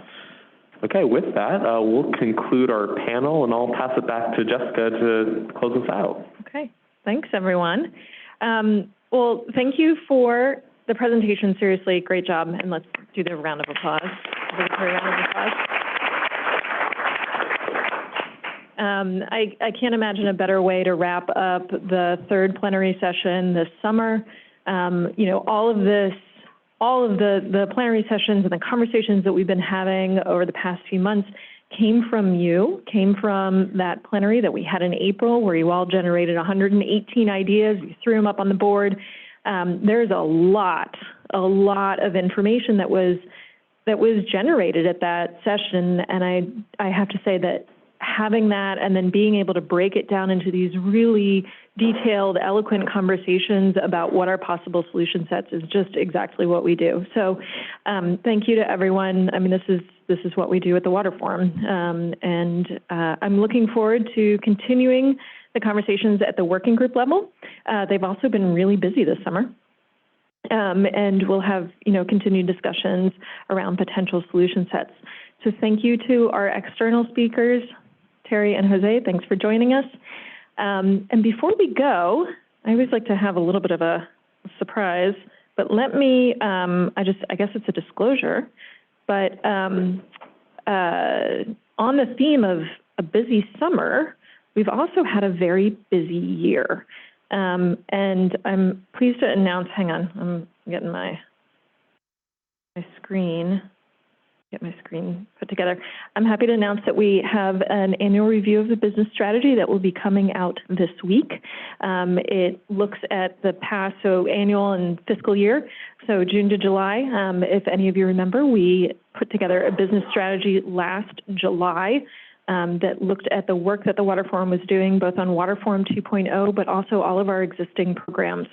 This is our first annual review of that business strategy. Many thanks to the coordinating committee for all of their comments and feedback on it. And we'll send this out to you all tomorrow. And then you got a week to look at it, and then we're going to send it out to the broad stakeholder, public, social media universe. So I have to say, between, we've really done a lot over the last year, and, it's with great pride that we're producing this report, and then also that we're continuing these really important discussions. So thank you, everyone. That's it. All right, we'll see you all soon. Is there a way to do disclosures for other folks? Yes. Thank you, Mud, for hosting. Yeah, and we have a request for additional disclosures. Go ahead, Sean. Okay, and I won't delay everybody getting to the lunch hour here, but real quick. So just a disclosure from the city of Roseville. So Some of you, I think, back in 2018, 2019, heard me disclose that we were working with the Bureau of Reclamation on a pilot CVPIA interbasin transfer between SMUD and the city of Roseville. So that interbasin transfer was actually approved for a 3-year period. It was based on hydrology. So those years were 2019, 2020, and 2021. So in 2019, because the hydrology was a wetter year, we were actually able to do interbasin transfer of SMUD water. That water was actually put to recharge purposes using our aquifer storage and recovery wells. As we all know, as you fast forward to 2020 and 2021, those were dry years. So because we had made the commitment to not obviously recharge during that period of time, we didn't do any recharge during that period of time. So based on the fact that we were only able to take advantage of 1 year to really test out our ASR program, we are in the process of working with the Bureau of Reclamation and SMUD to see if we can do another 3-year extension to allow us to do that. Conditions would be the same in terms of when we would be able to make that transfer happen between SMUD and Roseville. It would be around above normal wet years. And we're looking at the coverage for the document, the environmental document, which will be coming out here shortly from Reclamation. It'll be for up to 6,000 acre-feet, again, for the express purpose of groundwater recharge. And again, dependent on hydrology, again, above normal wet conditions. So it's essentially a copy of what we had disclosed earlier on. But just want to put that out there. If anybody has any questions, I'm more than happy to sit down and answer those questions, have a discussion. I do have a meeting set up with Ron Stork and Clyde here coming up, or at least we're going to be talking here shortly. But if anybody else wants to talk, I'm more than happy to talk about this particular item. So that's it. Thanks, Sean. Any other disclosures? Marcus, go ahead. Yeah, sorry for all the airtime today, but just wanted to disclose that on Tuesday night, the City Council approved a contract to look at the city's basically water supply portfolio, looking at 50-plus years out. And the disclosure part of this is that there are folks within the water forum that will be participating on the city stakeholder group. One is Barbara Leary, and the other is Jim Ray. We do have I'll call them honorary members for now, but Jessica and maybe Trevor at RWA SGA will participate, although they might not go to all 6 stakeholder workshops that we will conduct probably in calendar year 24, but they will be receiving all of the materials that we plan to discuss at each of the stakeholder meetings for any feedback that they might have, and they're more than happy to share that with any member of the water forum. It will also be a public process, so each meeting will be noticed and agendized because it will be conducted at the same time as our utility commission meetings. So if you have any questions, feel free to reach out to me, but I anticipate we'll probably start that either in October or January, because I don't think we're going to get underway in November or December. Thanks. Great. Thanks, Marcus. Any other disclosures? No? Good. Okay, one last thanks to SMUD for hosting. Miles, if you're still listening, Miles is our IT tech. Thank you so much. I think we finally got it sorted out. All right. It's been really great being able to have meetings here. So with that, I think we're good. All right, everyone, have a great day.